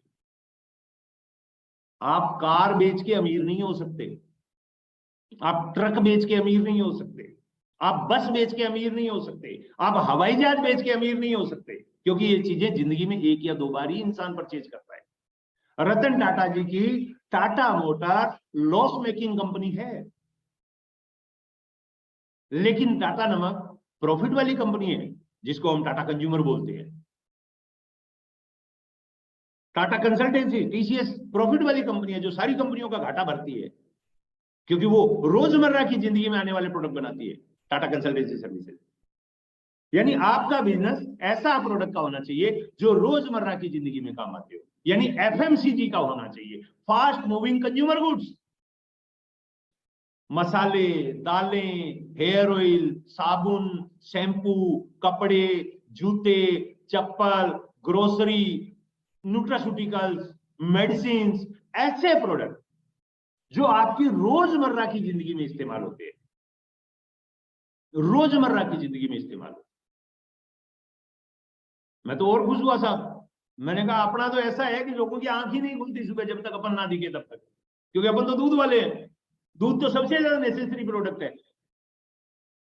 मैंने कहा सर जल्दी बताओ तीसरा काम क्या है? 4 बोले थे ना, तीसरा बताओ। उन्होंने कहा तीसरा, आपका बिजनेस बहुआयामी होना चाहिए। बहुआयामी होना चाहिए। बहुआयामी मतलब बहुत सारी जगह पे फैला हुआ होना चाहिए, क्योंकि एक जगह पे भूकंप से, बाढ़ से, कंपटीशन की वजह से, सरकारी कोई कारणों की वजह से आपका बिजनेस डिस्टर्ब हो सकता है। आपका बिजनेस बहुआयामी होना चाहिए। अब मैं थोड़ा उदास हो गया, क्योंकि मैं तो एक छोटे से शहर में, जिसकी पॉपुलेशन 2 लाख है आबादी, उस शहर में बिजनेस करता हूं। मैं तो नहीं कर सकता। मैंने कहा साहब चौथा और बता दो, क्योंकि तीसरे में मेरा मामला गड़बड़ हो गया। मैंने कहा साहब चौथा बता दो। बोला चौथा, आपका बिजनेस आपके ऊपर 3% और दूसरों पे 97% डिपेंड होना चाहिए। 97% दूसरे लोग करे, 3% आप करो, ऐसा बिजनेस आपका होना चाहिए। अब मैं बड़ा पहले एक्साइटेड था, अब मैं बड़ा उदास हो गया। तो उन्होंने कहा कैसे, क्या बात है, आपके चेहरे की हवा कैसे उड़ी हुई है? मैंने कहा सर मैं आपको सच बताना चाह रहा हूं सर, ऐसा कोई बिजनेस मेरे को तो नहीं लगता इस धरती पे होगा जो जे पॉल गेटी साहब ने बताया होगा कि 97% कोई दूसरे करे, 3% आप करो और आपका काम हो जाए। उनका है। उस समय उन्होंने मेरे को एयरटेल का उदाहरण दिया था, अभी मैं आपको जियो का, जियो लेटेस्ट में है। उन्होंने कहा कि एयरटेल कि सुनील भारती मित्तल, या अभी के जियो से मान लेते हैं, क्योंकि मेरे पास एयरटेल के एग्जैक्ट डेटा नहीं है, जियो के डेटा है मेरे पास, इसलिए मैं जियो से कर रहा हूँ। मान लेते हैं जियो बोला उन्होंने कहा कि जियो आज मुकेश अंबानी जी ने स्टार्ट किया, 2 लाख करोड़ का इन्वेस्टमेंट किया, 50,000 कर्मचारियों को नौकरी पे रखा, और 50,000 कर्मचारियों को नौकरी पे रखने के बाद में उन्होंने जियो को शुरू कर दिया। आज हिंदुस्तान में जियो के 1 लाख से ज्यादा सिम सेंटर है जहां पे जियो की सिम मिलती है, और उस सेंटर को और उस पूरे ऑपरेटिंग सिस्टम को जियो के 50,000 कर्मचारी और जियो के जो दुकानदार है वो ऑपरेट करते हैं। कोविड जब आया तो मुकेश अंबानी साहब ने ये पता लगा लिया कि भाई कोविड जो है वो लोगों से फैलता है, मतलब आदमी से कोविड होता है। कोविड की जो गाड़ी है, जो ड्राइवर व्हीकल है, वो आदमी है, इंसान है। और मुकेश अंबानी, मैंने सुना है ऐसा कि वो इंडिया छोड़ के मॉरिशस चले गए थे और वहां जंगल में रहे थे 1 साल। लेकिन मुकेश अंबानी जंगल में गए थे, फिर भी जियो चल रहा था, क्योंकि मुकेश अंबानी जी का रोल जियो में सिर्फ 3% है। 97% उनके कर्मचारी और उनके दुकानदार और उनके कस्टमर का है। धीरूभाई अंबानी दुनिया से गए तो भी रिलायंस चल रहा था। आज मुकेश अंबानी चले जाएंगे तो भी रिलायंस के कारोबार चलेंगे। 80 कंपनियों से 80 से ज्यादा कंपनियां रिलायंस के बैनर तले, तो भी चल रहा है। आकाश और अनंत आएंगे, उनके बाद भी चलेगा। इसका मतलब ये है कि ये बिजनेस ऐसा है जो मालिक के ऊपर सिर्फ 3% डिपेंड है। लेकिन मेरा जो दूध का बिजनेस था वो तो मेरे ऊपर 100% डिपेंड है। तो उन्होंने कहा आपको ऐसा बिजनेस करना पड़ेगा। अब मैंने कहा साहब ऐसा बिजनेस मेरी नजर में तो नहीं है। बोले क्यों? अमूल डेयरी वाला तो यही करता है। अमूल वाले सरदार जी क्या करते हैं? वही तो यही करते हैं ना। दूध पैदा कोई और करता है, गांव में भैंस गाय कोई और रखता है, पैदा कोई और करता है, दूध को इकट्ठा कोई और करता है, संकलन केंद्र पे चिलिंग सेंटर पे कोई और लेके जाता है, चिलिंग सेंटर पे ठंडा कोई और करता है, और वो वहां से मतलब क्या है कि फिर प्लांट में जाता है। सरदार जी क्या करते हैं? कुछ नहीं करते। उन्होंने एक सिस्टम बना दिया और वो सिस्टम काम कर रहा है। सरदार जी ने क्या किया? सिस्टम बनाया, और सिस्टम बना के एक टीम बनाई, अब काम हो गया। और तब उन्होंने मेरे को एक बात बोली, जो आज मैं आपको राज की बात बताने जा रहा हूं। इस दुनिया में जो अमीरों की सबसे बड़ी राज की बात है, दुनिया के जितने भी रिचेस्ट लोग हैं ना साहब, उन्होंने 2 चीजों पे जबरदस्त काम किया है। पहला, उनके पास एक सिस्टम होता है। बिना सिस्टम के बाय डिफॉल्ट कोई अमीर नहीं बन सकता। आप सारे अमीरों के नाम लिखिए गूगल में, उनके साथ एक सिस्टम जुड़ा हुआ मिलेगा। बिल गेट्स माइक्रोसॉफ्ट का सिस्टम, टिम कुक या स्टीव जॉब्स एप्पल का सिस्टम, आरसीएम टीसी छाबड़ा जी आरसीएम का सिस्टम, मुकेश अंबानी रिलायंस, रतन टाटा टाटा सन्स। मतलब हर आदमी के पास, जितने भी अमीर लोग हैं, मार्क जुकरबर्ग फेसबुक, जितने भी अल्ट्रा रिच लोग हैं, उन सबके पास एक सिस्टम है। बट अकेला सिस्टम किसी इंसान को अमीर नहीं बना सकता। वो आगे बताऊंगा। अकेला सिस्टम किसी इंसान को अमीर नहीं बना सकता। दूसरी चीज चाहिए उस सिस्टम को चलाने के लिए टीम। आप देखिए, मार्क जुकरबर्ग के पास फेसबुक को चलाने के लिए एक टीम है, इंफोसिस को चलाने के लिए नारायण मूर्ति जी के पास इंफोसिस का एक सिस्टम है और उस सिस्टम को रन करने के लिए एक टीम है। बिल गेट्स के पास माइक्रोसॉफ्ट का सिस्टम चलाने के लिए एक टीम है। मुकेश अंबानी के पास रिलायंस जियो का सिस्टम चलाने के लिए एक टीम है, और टीसी सर के पास में आरसीएम को चलाने के लिए लाखों लोगों की टीम है। जब सिस्टम और टीम दोनों का कॉम्बिनेशन मिल जाता है तो इंसान अमीर बन जाता है। तो मैंने कहा साहब मेरे पास तो ना तो सिस्टम है ना टीम है, मैं कैसे अमीर बनूं? बोले अब भी इच्छा है अमीर बनने की। मैंने कहा सर अब तो ज्यादा जाग गई, अब तो रास्ता मिल गया। अब ये बता दीजिए क्या करूं? किसी अमीर वमीर से तो मिल नहीं सकता, आप कुछ मदद कर दो, क्योंकि आप ही मेरी नजरों में अमीर हो। मेरे पास मोटरसाइकिल है, आपके पास कार है, तो आप मेरे से तो अमीर हो। जब कार में पहुंचेंगे तब आगे किसी हवाई जहाज वाले को पकड़ेंगे, रास्ता तो मिल गया ना। तब उन्होंने धीरे से वो 1260 रुपए का गत्ते का पैकेट जिसपे लिखा हुआ था आरसीएम बिजनेस एनएम किट और 3 जोड़ी कपड़े थे, वो उठाया और उठा के उसमें से फार्म निकाला, बोला ये फार्म साइन करो और 1260 रुपए। मैंने कहा साहब कैसे? बोले ये जो कपड़ा है, ये कपड़ा आपको यही इंसान बनाने के लिए बना हुआ। ये जो किट है, ये जो आरसीएम की किट है, ये किट के साथ एक सिस्टम जुड़ा हुआ है। मैंने कहा साहब कैसे? बोले टीसी छाबड़ा जी ने 10 लाख करोड़ लगा के एक सिस्टम बनाया है पूरे इंडिया में। अब मैं आज के उदाहरण से समझाऊंगा, ताकि वो प्रीवियस डेटा को आप लेंगे तो आपको आज का डेटा नहीं मिलेगा, इसलिए मैं आज के डेटा से आपको बता रहा हूं। टीसी सर ने आज 10 लाख करोड़ से ज्यादा का इन्वेस्टमेंट किया हुआ। 20 लाख स्क्वायर फीट में आरसीएम वर्ल्ड फैला हुआ है, 12 लाख स्क्वायर फीट भिलवाड़ा में, अभी 17 लाख हो गया है, और 3-4 लाख रुड़की में और धुरी में और गुवाहाटी में और सिक्किम विक्किम में, सब जगह के प्लांट को मिला दो तो 20 लाख स्क्वायर फीट से ज्यादा होता है। 20 लाख स्क्वायर फीट का सिस्टम बना के, 200 से ज्यादा डिपो खोल के, 15,000 से ज्यादा पिकअप सेंटर खोल के एक सिस्टम हमारे लिए तैयार करके दे। अब ये सिस्टम टीसी सर ने हमें डिजाइन करके दे। सिस्टम चाहिए पहले अमीर होने के लिए, सिस्टम मिल गया। उन्होंने कहा ये कपड़ा ले लो, ये सिस्टम आपको मिल जाएगा। अब कैसे मिलेगा? जे पॉल गेटी के चारों फार्मूले इसमें लागू होते हैं। मैंने कहा साहब बताओ कैसे? बोला सबसे पहले आपने किट ली, आपने आरसीएम बिजनेस ज्वाइन किया, मतलब आपके पास एक बिजनेस है। जे पॉल गेटी साहब ने क्या बोला था? अमीर बनने के लिए क्या चाहिए? बिजनेस चाहिए। आपके पास एक बिजनेस है। दूसरा, आपका बिजनेस एफएमसीजी का होना चाहिए, यानी रोजमर्रा की जरूरत का। तो बोले कपड़ा आदमी जीने से लेकर मरने तक रोज पहनता है, धरती पे आने से लेके जाने तक पहनता है, तो रोजमर्रा के जीवन में इस्तेमाल होने वाला प्रोडक्ट है। आने वाले समय में कंपनी हजारों प्रोडक्ट लाएगी, और आज की डेट में हमारे पास अगर बिलिंग रेंज को देखें तो 15,000 प्रोडक्ट है। अगर कैटेगरी वाइज देखें तो भी 500-700 प्रोडक्ट तो है। कोई गिन के नहीं बता सकता कितने हैं, टीसीजी को ही पता नहीं है टोटल प्रोडक्ट कितने हैं। अगर कोई बोले कि 500 एग्जैक्ट है तो झूठ बोल रहा है। सेठ जी को ही पता नहीं है, क्यों? रोज ही नए प्रोडक्ट आ रहे हैं। वो बोलेंगे उससे पहले 4 नए आ जाएंगे। तो 700-800 प्रोडक्ट है और रोजाना जीवन में इस्तेमाल होने वाले हैं। रोज सुबह उठने से लेकर रात को सोने तक, इवन अगले दिन सुबह उठने तक, गुड मॉर्निंग से good evening, good night, good morning, सब जगह के प्रोडक्ट है, सब प्रकार के प्रोडक्ट है।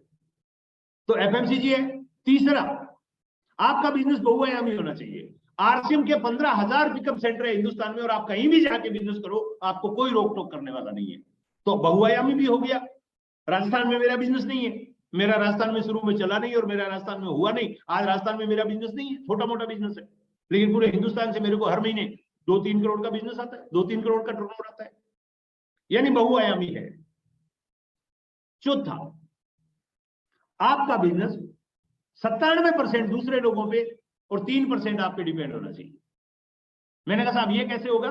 बोला ये जब आप धीरे धीरे सिस्टम ले लिया, टीम बनाओगे, तो ये धीरे धीरे आपका ऐसे होता जाएगा। और दोस्तों आज ऐसा ही है, बहनों आज ऐसा ही है। आज पूरे हिंदुस्तान में 3 लाख लोग मेरी टीम में जुड़े हैं, मोटे मोटे 3 लाख में से 90% लोग कुछ नहीं करते। अब आप बोलिए 3 लाख लोग अमीर, आरसीएम में 3 करोड़ लोग जुड़े थे। 1 करोड़ लोग ऐसे हैं जो शायद 2-3 बार ज्वाइनिंग हुई है, उनका रिकॉर्ड में आ रहा होगा डेटा।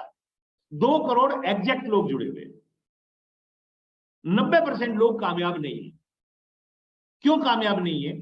क्योंकि मैंने आपको चीज बोली थी पहले ही कि अमीर आदमी को 2 चीजों की सख्त जरूरत होती है, और 2 को किए बगैर अमीर नहीं होता है। पहला है सिस्टम, दूसरा टीम। सिस्टम है, टीम नहीं है, सिस्टम बेकार। टीम है, सिस्टम नहीं है, टीम बेकार। दोनों होना चाहिए, दोनों होना चाहिए। शिकंजी बनानी है तो क्या चाहिए? नींबू चाहिए, पानी चाहिए। अगर नींबू नहीं है, पानी नहीं है, तो शिकंजी नहीं बनेगी। उसी तरह से अगर बिजनेस बनाना है तो दोनों चीजें चाहिए, टीम चाहिए और सिस्टम चाहिए। अगर सिस्टम और टीम दोनों नहीं है तो बिजनेस नहीं बनेगा। तो उन्होंने कहा सिस्टम आपको दे दिया टीसी सर ने, अब टीम आपको बनानी है। मैंने कहा सर टीम कैसे बनाऊंगा? बोले ये कपड़ा पहनिए, यानी ये प्रोडक्ट को यूज करिए और अच्छा लगे लोगों को बताना शुरू कीजिए। जब आपको जरूरत है तो लोगों को भी जरूरत है। जब आप यूज करोगे, आपको जरूरत है, लोग भी यूज करेंगे, उनको भी जरूरत है, और इस तरह करके आपकी एक टीम बनती जाएगी। और आज पूरे हिंदुस्तान में मैं जुड़ा, मेरे बाद कुछ और लोग जुड़े, फिर उन्होंने कुछ और को जोड़ा, फिर और को जोड़ा, मैं तो मेरी टीम की मदद करता गया।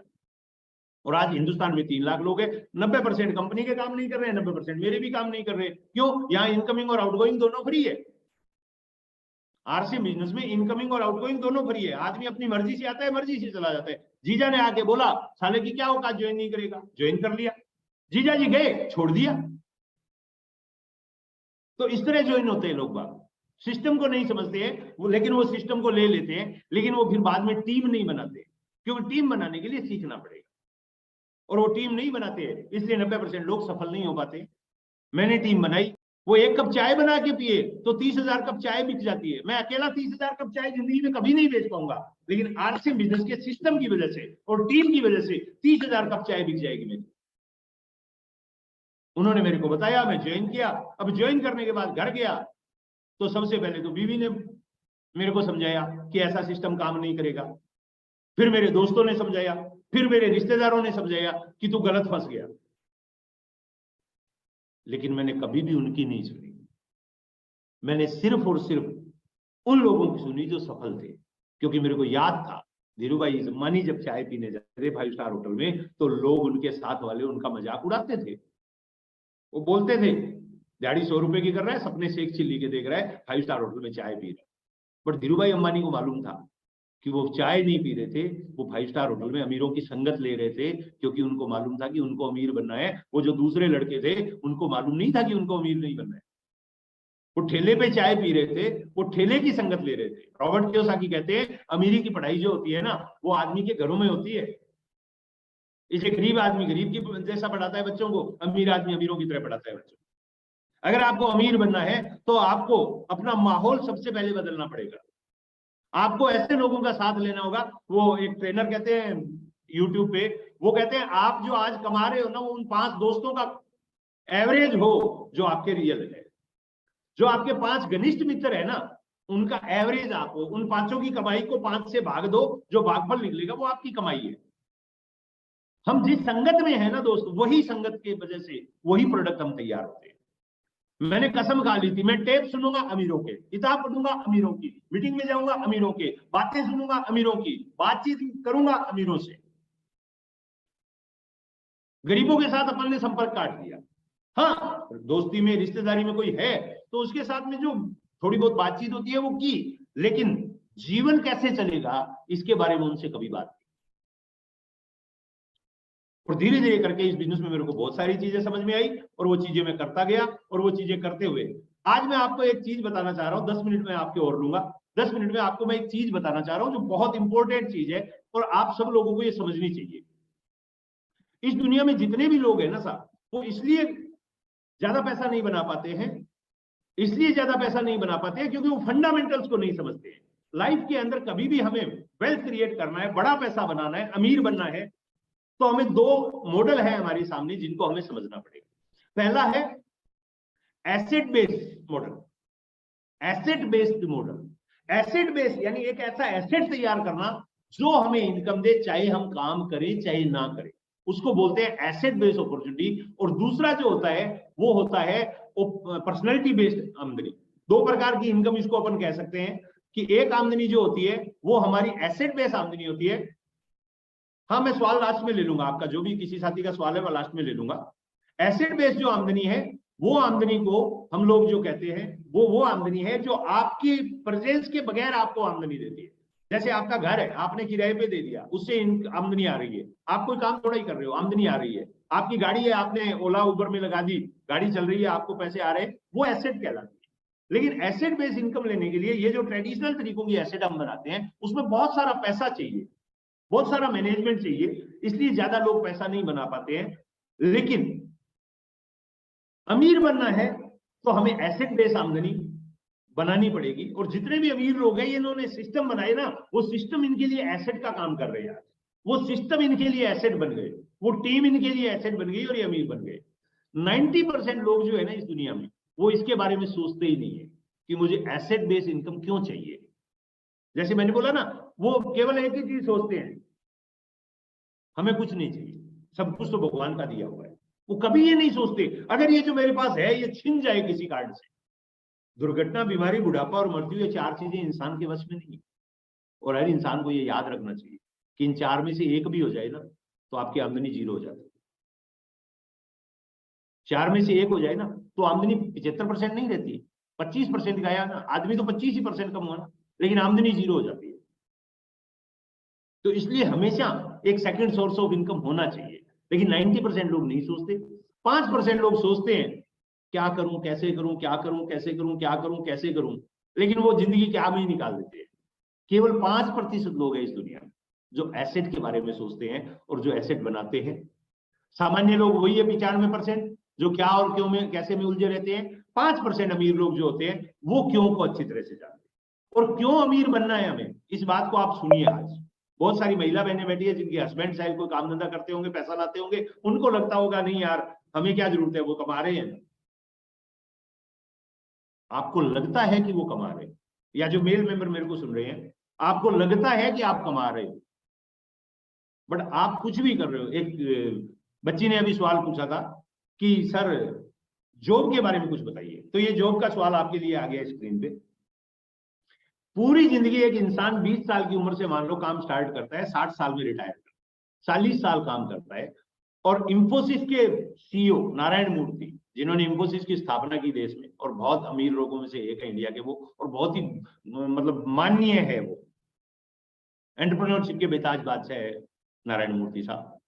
उन्होंने एक बात बोली है, आप गूगल करेंगे तो मिल जाएगा आपको, कि एक जिंदगी में एक इंसान इंडिविजुअल लाइफ में इंडिविजुअल काम करके कभी अमीर नहीं हो सकता, हो ही नहीं सकता अकेला इंसान। और यहाँ पे हमारे राजस्थानी में एक कहावत बोली जाती है, अकेला चना बाढ़ नहीं फोड़ सकता।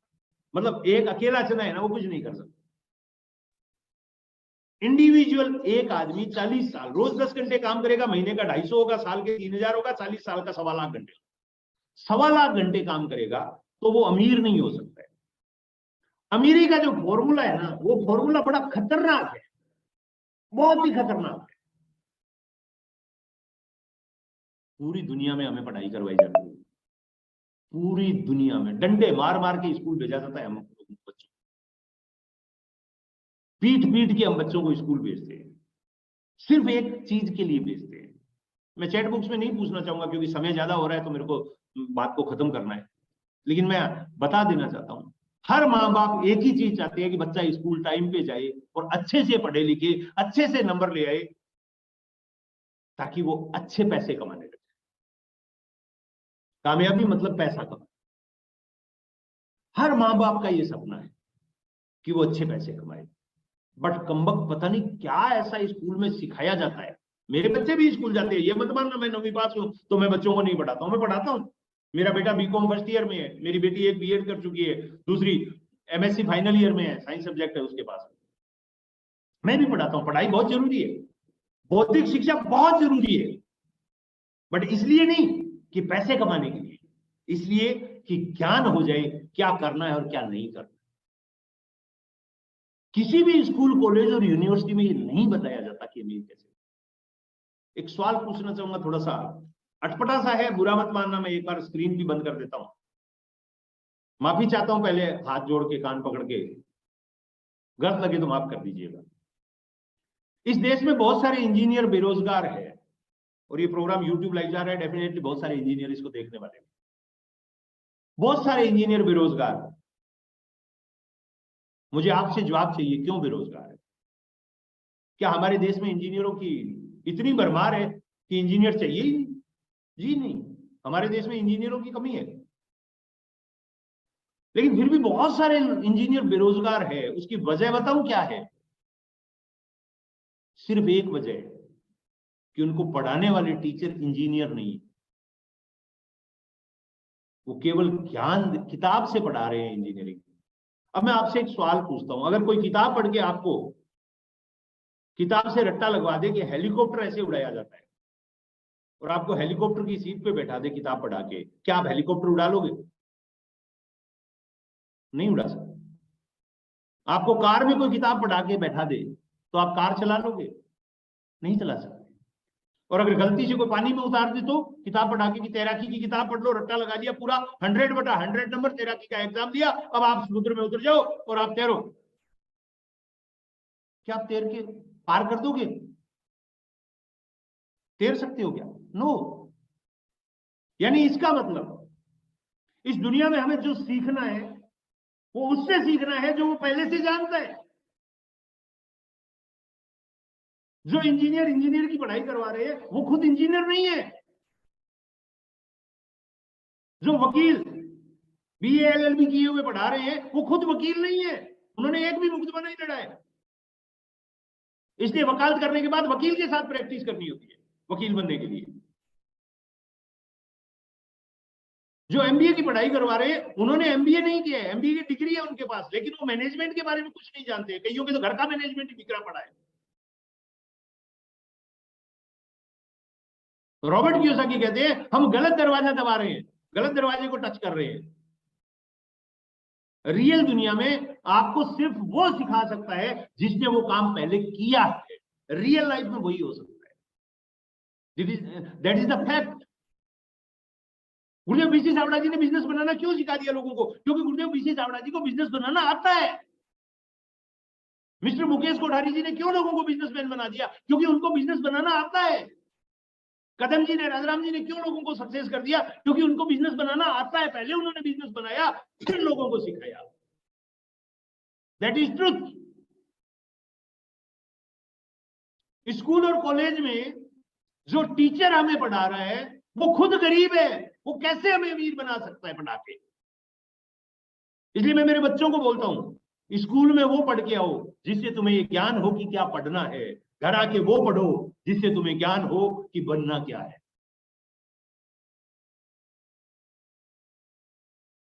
हम लोगों ने मान लिया स्कूल कॉलेज यूनिवर्सिटी छोड़ा, पढ़ाई खत्म। अरे पढ़ाई तो वहां से बाद में शुरू होती है।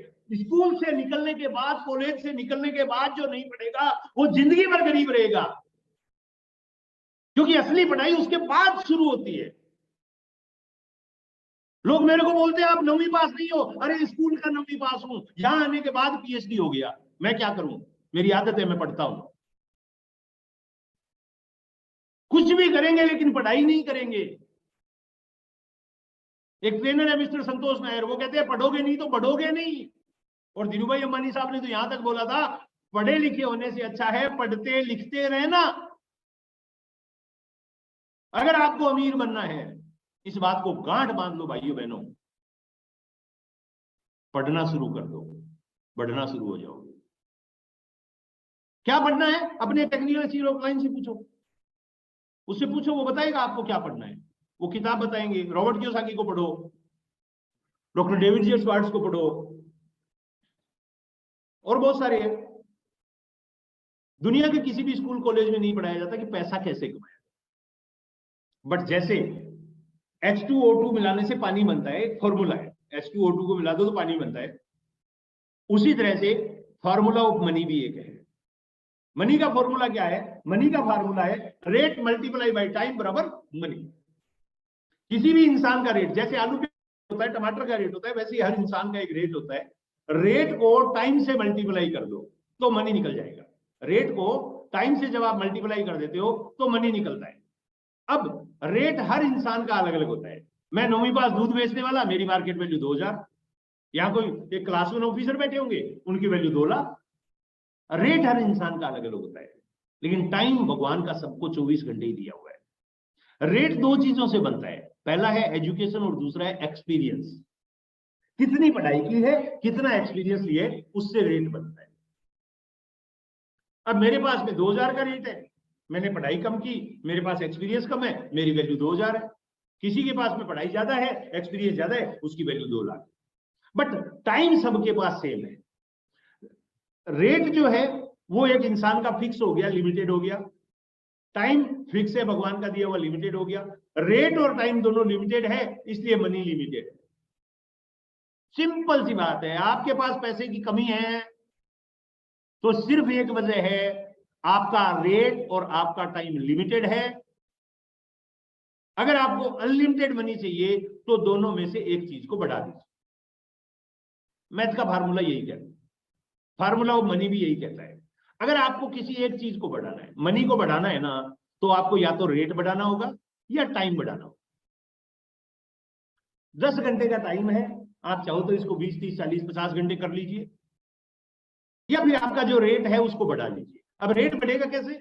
आपको एजुकेशन लेनी होगी, दोबारा कॉलेज जाइए, दोबारा डिग्रियां लीजिए, फिर दोबारा एक्सपीरियंस लीजिए। हिस्ट्री में आज तक ये देखा गया है, कोई भी इंसान अपने रेट को अनलिमिटेड नहीं कर पाए। अगर अनलिमिटेड मनी चाहिए, अभी मनी लिमिटेड है, अनलिमिटेड चाहिए तो रेट और टाइम दोनों में से एक बढ़ाना होगा।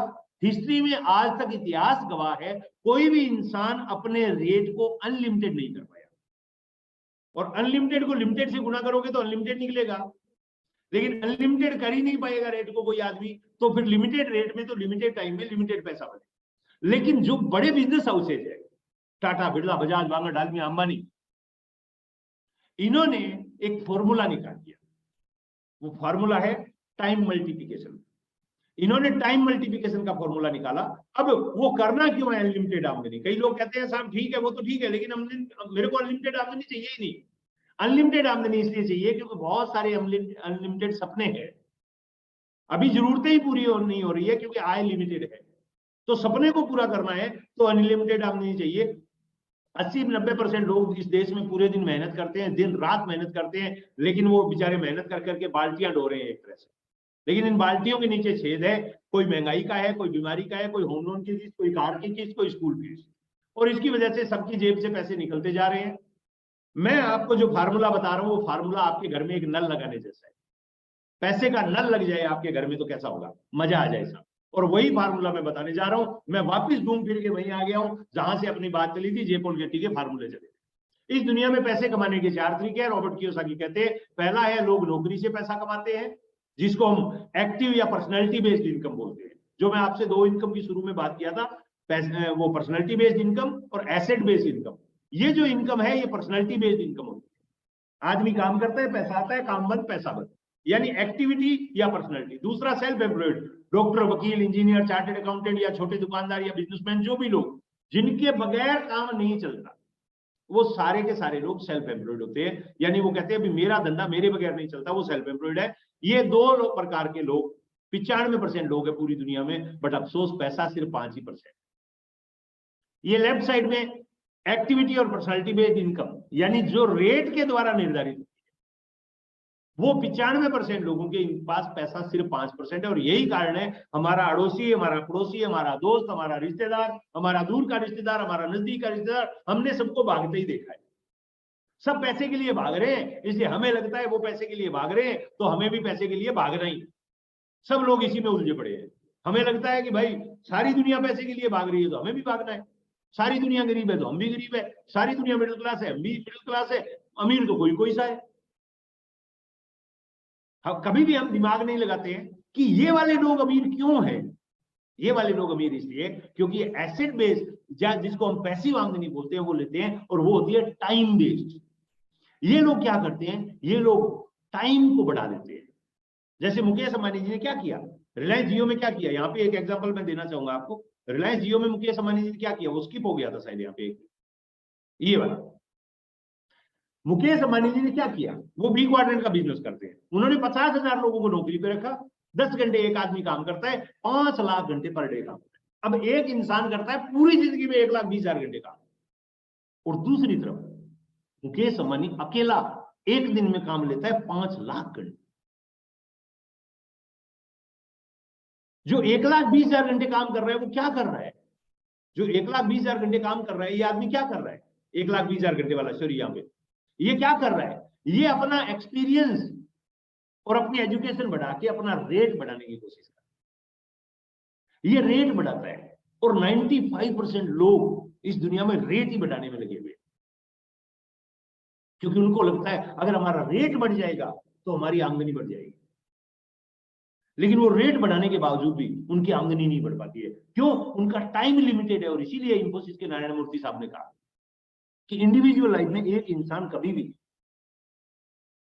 अपने दम पे अमीर नहीं बन सकता, अकेला अपने दम पे अमीर नहीं बन सकता। अगर उसको अमीर बनना है तो उसको लोगों का साथ चाहिए, उसको लोगों का सहयोग चाहिए।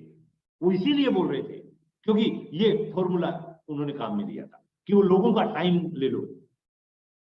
अगर मुकेश अंबानी के 50,000 एम्प्लॉय 10 घंटे काम करते हैं, 5 लाख घंटे रोज काम होता है। अगर 90% काम का पैसा सारा मुकेश अंबानी इन्हीं को वापस दे दे तो भी 10% बचता है, तो भी 50,000 घंटे रोज हर दिन होता है, 50,000 घंटे। और यही चीज मेरी हो रही है, 30,000 लोग अगर 1 घंटा भी रोज आरसीएम के प्रोडक्ट का इस्तेमाल करते हैं तो भी आत्माराम का काम 30,000 घंटे हो रहा है रोज। आत्माराम 2 घंटे 3 घंटे काम करने वाला आदमी, उसके काम से अमीरी थोड़ी आ जाएगी उसके घर में। लेकिन वो 1-1 घंटा भी टीम जुट जाती है और वो टीम काम करती है तो आत्माराम अमीर हो जाता है।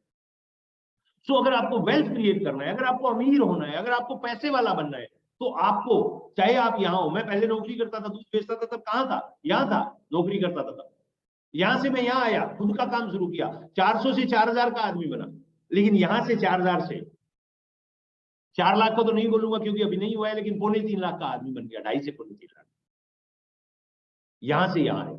अब यहां से यहाँ आने का मेरे पास कोई तरीका नहीं था, ना मैं जियो जैसा सिस्टम बना सकता था। ये देखिए, बिजनेस ओनर क्या करते हैं? Build system and own an organization. वो सिस्टम बनाते हैं, एक टीम बनाते हैं, जिसकी वजह से उनको एसेट बेस्ड आमदनी आती है, क्योंकि वो टीम और वो सिस्टम उनके एसेट बन जाते हैं। और वो टाइम मल्टीप्लिकेशन करते हैं, इसलिए उनका वेल्थ मल्टीप्लाई होता है। सो अगर हमें अमीर बनना है, अगर हमें बहुत सारा पैसा बनाना है, अगर हमें इस दुनिया में रिच होना है, तो हमें एसेट बेस्ड आमदनी पे काम करना होगा। और एसेट बेस्ड आमदनी जो है वो आरसीएम बिजनेस में। क्या करते हैं हम आरसीएम बिजनेस में? कुछ नहीं करते हैं, 2 काम करते हैं आरसीएम, सिर्फ 2 काम करते हैं, ज्यादा 3-5 कुछ नहीं करते। पहला काम हम क्या करते हैं? हम अपनी दुकान होल लाइफ के लिए बदल देते हैं, परमानेंट बदल देते हैं। ना हमें कोई क्वालिटी चाहिए, ना हमें कोई ब्रांड चाहिए, ना हमें कोई ना चाहिए। भाई ऐश्वर्या कहती है मेरे गोरेपन का राज लक्ष्य, तो आत्माराम को उस लक्ष्य से नाने की जरूरत नहीं है, क्योंकि आत्माराम को यह बात अच्छी तरह से पता है कि ऐश्वर्या पैदा हुई थी ना तब गोरी थी, उसके माँ बाप का रोल है उसके गोरेपन में। अगर वो ब्राजील में पैदा होती है या कीनिया में पैदा होती है या श्रीलंका में, श्रीलंका तो फिर ठीक ठाक है, अगर वो वहां पे क्रिस गेल जिधर से वेस्ट इंडीज से आता है, अगर उधर पैदा होती ना, तो काट के लक्ष्य का अगर उसके लेप कर देते ना तो भी वो काली रहती। तो वो झूठ बोलती है, मेरे को पता है वो झूठ बोलती है। मुझे पता है अमिताभ बच्चन साहब पहले मैगी की ऐड करते थे, नूडल्स 2 मिनट में झट से तैयार। मुझे पता है वो नहीं खाते क्योंकि उनके पेट में अल्सर है, वो गेहूं की रोटी नहीं खाता, वो आदमी अब मैगी थोड़ी खाएगा, बट वो बेच देती थी। मैंने एक दिन अखबार में पढ़ा अमिताभ बच्चन लीलावती हॉस्पिटल में भर्ती करवाए गए, क्यों? बोला कचौरी खा ली थी, हाथ में फंस गई, और बेच रहे थे। हाजमोला टीवी पे, हाजमोला हजम सब चाहे जब। मैंने कहा यार ये लोग पैसा कमाने के लिए झूठ बोल रहे हैं और अपन कह रहे हैं ब्रांडेड यूज कर रहे हैं। अपन ने ब्रांड को अपनी जिंदगी से निकाल दिया, आरसीएम को अपना ब्रांड बना। क्योंकि मेरे को एक बात समझ में आई, अगर मैं ब्रांड यूज करूंगा तो ब्रांड कोई और बनेगा, अगर मैं ब्रांडेड यूज करूंगा तो ब्रांड कोई और बनेगा, मैं आरसीएम का यूज करूंगा तो ब्रांड में बनूंगा। आपको भी ये बात को समझना है, किसको ब्रांड बनाना चाहते, खुद को या किसी और को? विराट को बनाओ, सचिन को बनाओ, सलमान को बनाओ, या खुद को बनाओ। पेपर में लिखना, जितने लोगों का ब्रांडेड प्रोडक्ट यूज करते हो ना, वो सबका नाम लिखना और बोलना, पूछना इनको ब्रांड बनाना आया है या खुद को ब्रांड बनाना है? खुद को बनाना है, आरसीएम, बात खत्म। महंगा है, सस्ता है, काम का नहीं है, बेकाम का है, बेकार का है, कुछ भी है, टेढ़ा है पर मेरा है, टेढ़ा है पर मेरा है। कुरकुरे की ऐड आती है ना, वो टेढ़ा है पर मेरा है, कैसा भी है, काला गलूटा बैंगन झूठा मेरा है। पहला काम, हम आरसीएम के 100% प्रोडक्ट का इस्तेमाल करते हैं। दूसरा, 2 टांगों पे चलता हुआ आदमी टाइप का कोई भी मिले, उसको इन प्रोडक्ट के बारे में बताने से शर्म नहीं। आदमी टाइप का 2 टांगों पे चलता हुआ मिले, उसको इन प्रोडक्ट के बारे में बताने से शर्म और परहेज नहीं करते। वो क्या सोचेगा वो उसका काम है, अगर उसके बारे में मैं सोचने लग जाऊं तो वो क्या करेगा? वो अच्छा सोचेगा, बुरा सोचेगा, गंवार सोचेगा, बुद्धू सोचेगा, बेवकूफ सोचेगा, वो जो मर्जी मेरे बारे में सोचे, मेरे को उसके सोच से कोई फर्क नहीं पड़ता है। क्योंकि मुझे पता है अमिताभ बच्चन जब ऐड देता है तो उसको पता है कि मैं किसी के सिर में वो बालों में तेल लगा, कि मैं किसी के सिर में वो बालों में तेल लगा रहा हूं ना, ठंडा ठंडा कूल कूल, तो मैं नाई नहीं हूं। मैं 2 करोड़ 3 करोड़ लेके उसके सिर में हाथ मार रहा हूं 2 सेकंड के लिए। अगर उसको 2 सेकंड, इतने बड़े मिलेनियम स्टार को शर्म नहीं आती है पैसे कमाने के लिए 2 सेकंड किसी के सिर में तेल का हाथ मारते हुए, तो इस आत्माराम को शर्म क्यों आती है आरसीएम का प्रोडक्ट किसी को बताते हुए? लेना है नहीं ले, बाढ़ भी जाए ना ले, मेरे को कोई मतलब नहीं है उससे। मेरे 4 फीट के दायरे में जो आ गया ना, और 2 टांगों में है और आदमी टाइप का है, मैं नहीं बख्शूंगा उसको। मैं उसको आरसीएम के प्रोडक्ट के बारे में बताऊंगा, या तो वो मेरे को देख के भाग जाएगा या मेरी टीम में शामिल हो जाएगा, बात खत्म। अब ये बताना कैसे है इसके बारे में मैं रोज सीखता हूँ कि उससे बात कैसे करनी है, उसको नाम लेके पुकारना है, उसके प्रोफेशन की तारीफ करनी है, वो सब कुछ मैं सीखता हूँ। सीखने के लिए मेरे पास एक बहुत बढ़िया सिस्टम यूएस ने डिजाइन करके दिया हुआ है, मैं उस सिस्टम को फॉलो करता हूँ। यूएस का एजुकेशन सिस्टम है, आजकल तो RCM official YouTube channel, US का चैनल और गुरुदेव बीसी छाबड़ा जी का ये चैनल, बहुत सारे चैनल हो गए। यूएस के चैनल पे 6 बेसिक, 8 कोर, 7 कॉर्डिनल के 21 वीडियो है। प्लेलिस्ट में जाइए, 6 बेसिक टच करिए, 6 बेसिक निकल जाएंगे, 6 अलग अलग लीडर ने बताए, उनको फॉलो करिए। 8 कोर पे टच करोगे 8 वीडियो निकलेंगे, उनको फॉलो करिए। और 7 कॉर्डिनल 7 को टच करिए, 7 वीडियो निकलेंगे, उनको सीखिए, उनसे रोज ज्ञान लीजिए। मत सुनिए यूट्यूब पे जाके बड़े बड़े बात के लीडरों को, कोई कुछ नहीं मिलने वाला है। वो सब रिसर्च करने के बाद आपके सामने बैठा हूं। 6 बेसिक, 8 कोर, 7 कॉर्डिनल के जो वीडियो है उनको देखिए, उनको जो तरीके बताए गए हैं, अत्री साहब ने लिस्ट बनाने का तरीका कैसे बताया है, महावीर जी ने प्लान के बारे में कैसे बताया है, वत्स साहब ने कोई और चीज के बारे में कैसे बताया, वो जो जो उन्होंने बताया है उसको नोट डाउन कीजिए और उसको अपने जीवन में डेली रूटीन लाइफ में अप्लाई कीजिए। एक दिन आप भी यहाँ बैठे होंगे, पूरा हिंदुस्तान आपको सुन रहा होगा। ये आपके साथ भी होगा, ये मेरे साथ भी हुआ है, यही हिंदुस्तान के लाखों लोगों के साथ है। बहुत बहुत धन्यवाद, थैंक यू वेरी मच, शुक्रिया, जय हिंद। से अब कोई सवाल पूछ रहा था वो पूछ सकते हैं। Thank you. कोई बात बुरी लगी हो तो माफी मांग लेता हूँ। जितेंद्र जी यूट्यूब, धन्यवाद, धन्यवाद गुरुदेव, धन्यवाद। आइए मैडम, आइए, शुक्रिया अदा कीजिए सर का। Thank you. यूट्यूब लाइव बंद कर दो जितेंद्र जी, यूट्यूब लाइव बंद कर दो Jitendra. Mind blowing training program रहा सर, और बहुत बहुत धन्यवाद देते हैं कि आपने अपनी कीमती समय निकाल के हमारे बीच आए और बहुत सारा इंफॉर्मेशन दिए।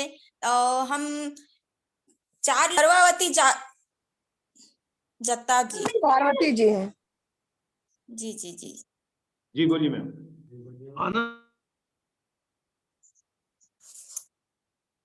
हेलो मैम, जी मेरी आवाज आ रही है? आपकी आवाज आ रही है।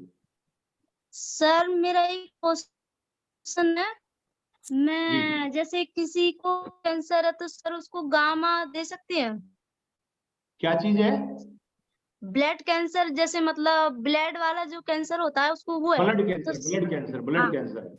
हाँ हाँ, सर। बिना गारंटी लिए दे सकते हो। गारंटी मत ले लेना कि भाई ये गारंटी है कि ठीक हो जाएगा, क्योंकि वो कीमो वगैरह लगी होगी और लगी होगी, पता नहीं वो क्या कंडीशन होगी, वो जितेंद्र जी ज्यादा बेहतर बता पाएंगे।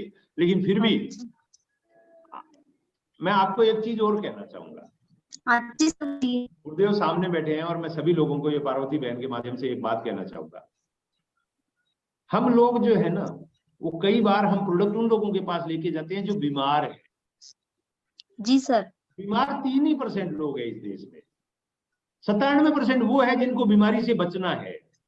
प्रोडक्ट उसको जाके समझाओ जिसको बीमार होना नहीं है। जो बीमार हो गया उसको डॉक्टर के हवाले करो ना।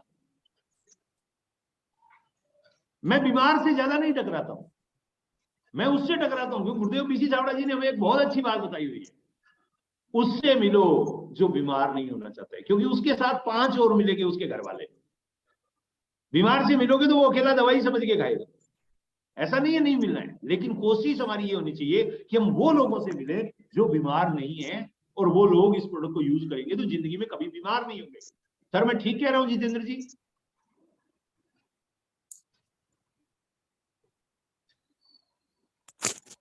Thank you ma'am. और आज के ट्रेनिंग के बारे में सबसे जो सवाल पूछे उसके बारे में बात करेंगे बबीता श्रीवास्तव जी।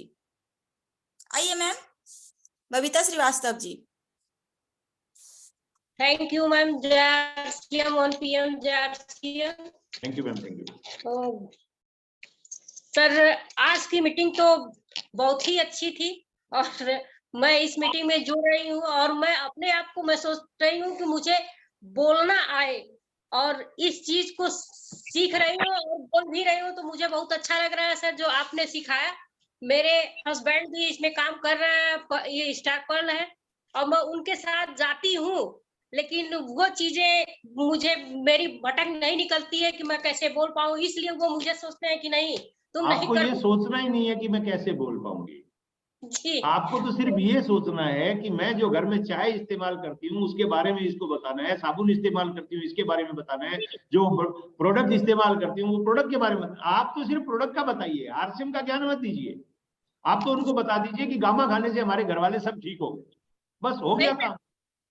मैं जब से अब फील्ड में निकलने लगी आप लोगों की मीटिंग में बैठते बैठते कि अब लगा कि महिलाओं की ये मीटिंग जो चल रही है वो उससे निकल रही हूँ, सब थोड़ा थोड़ा अपना मार्केट में सामान पहुंचा रही हूँ, हर घर में जाती हूँ और थोड़ा। बिल्कुल हो जाएगा, बिल्कुल हो जाएगा।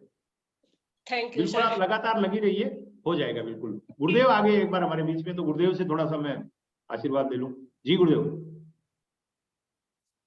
मेरे ख्याल से आज आपने पूरा का पूरा एकदम नेटवर्क इंडस्ट्री का जो निचोड़ है, और जिससे नेटवर्क इंडस्ट्री यहाँ बैठे हुए हर आदमी को अगर आज समझ में नहीं आया ये बात, तो फिर उसको कभी समझ में नहीं आएगा। तो इतना गहरा रहस्य कि भाई आपके पास किस तरह का बिजनेस होना चाहिए और उसमें आपको क्या क्या करना चाहिए, प्रैक्टिकल और लाइव चीजों के माध्यम से जो जानकारी दी है, वो अगर आप लोगों ने बहुत गहराई से समझी और उसमें से जो भी आपको ठीक लगी उसको बोले अभी आप YouTube पे देख के दोबारा देख के नोट्स बना के कुछ थोड़ी सी चीजों को भी अगर अपने जीवन में अप्लाई कर लेंगे तो आपको सफलता जरूर मिलेगी। और आत्माराम जी ने बहुत समय दिया और बहुत शानदार मोटिवेशन भी दिया आज आपने। आज एक मोटिवेटर की तरह से आप पूरा कमाल का मोटिवेशन दे रहे थे, उसके लिए भी आपका बहुत बहुत धन्यवाद, बहुत बहुत आभार। और आपका चूंकि समय आशीर्वाद काफी, आपसे सीख रहा हूँ सब। हाँ बिल्कुल, समय बहुत अच्छा हो गया है, तो अब हम बहुत ज्यादा लंबा नहीं करने के बजाय, जी सर, जी सर। हाँ ठीक है, प्रोग्राम को Thank you. समापन की ओर धन्यवाद लेंगे। धन्यवाद। सबका मैं बहुत सभी बहुत का, धन्यवाद और आभार। हाँ सर का बहुत बहुत धन्यवाद कि सर ने इतनी अच्छी बातें बताई, और सभी का दिल की गहराइयों से धन्यवाद करते हुए आज के कार्यक्रम को समापन की तरफ बढ़ाते हैं।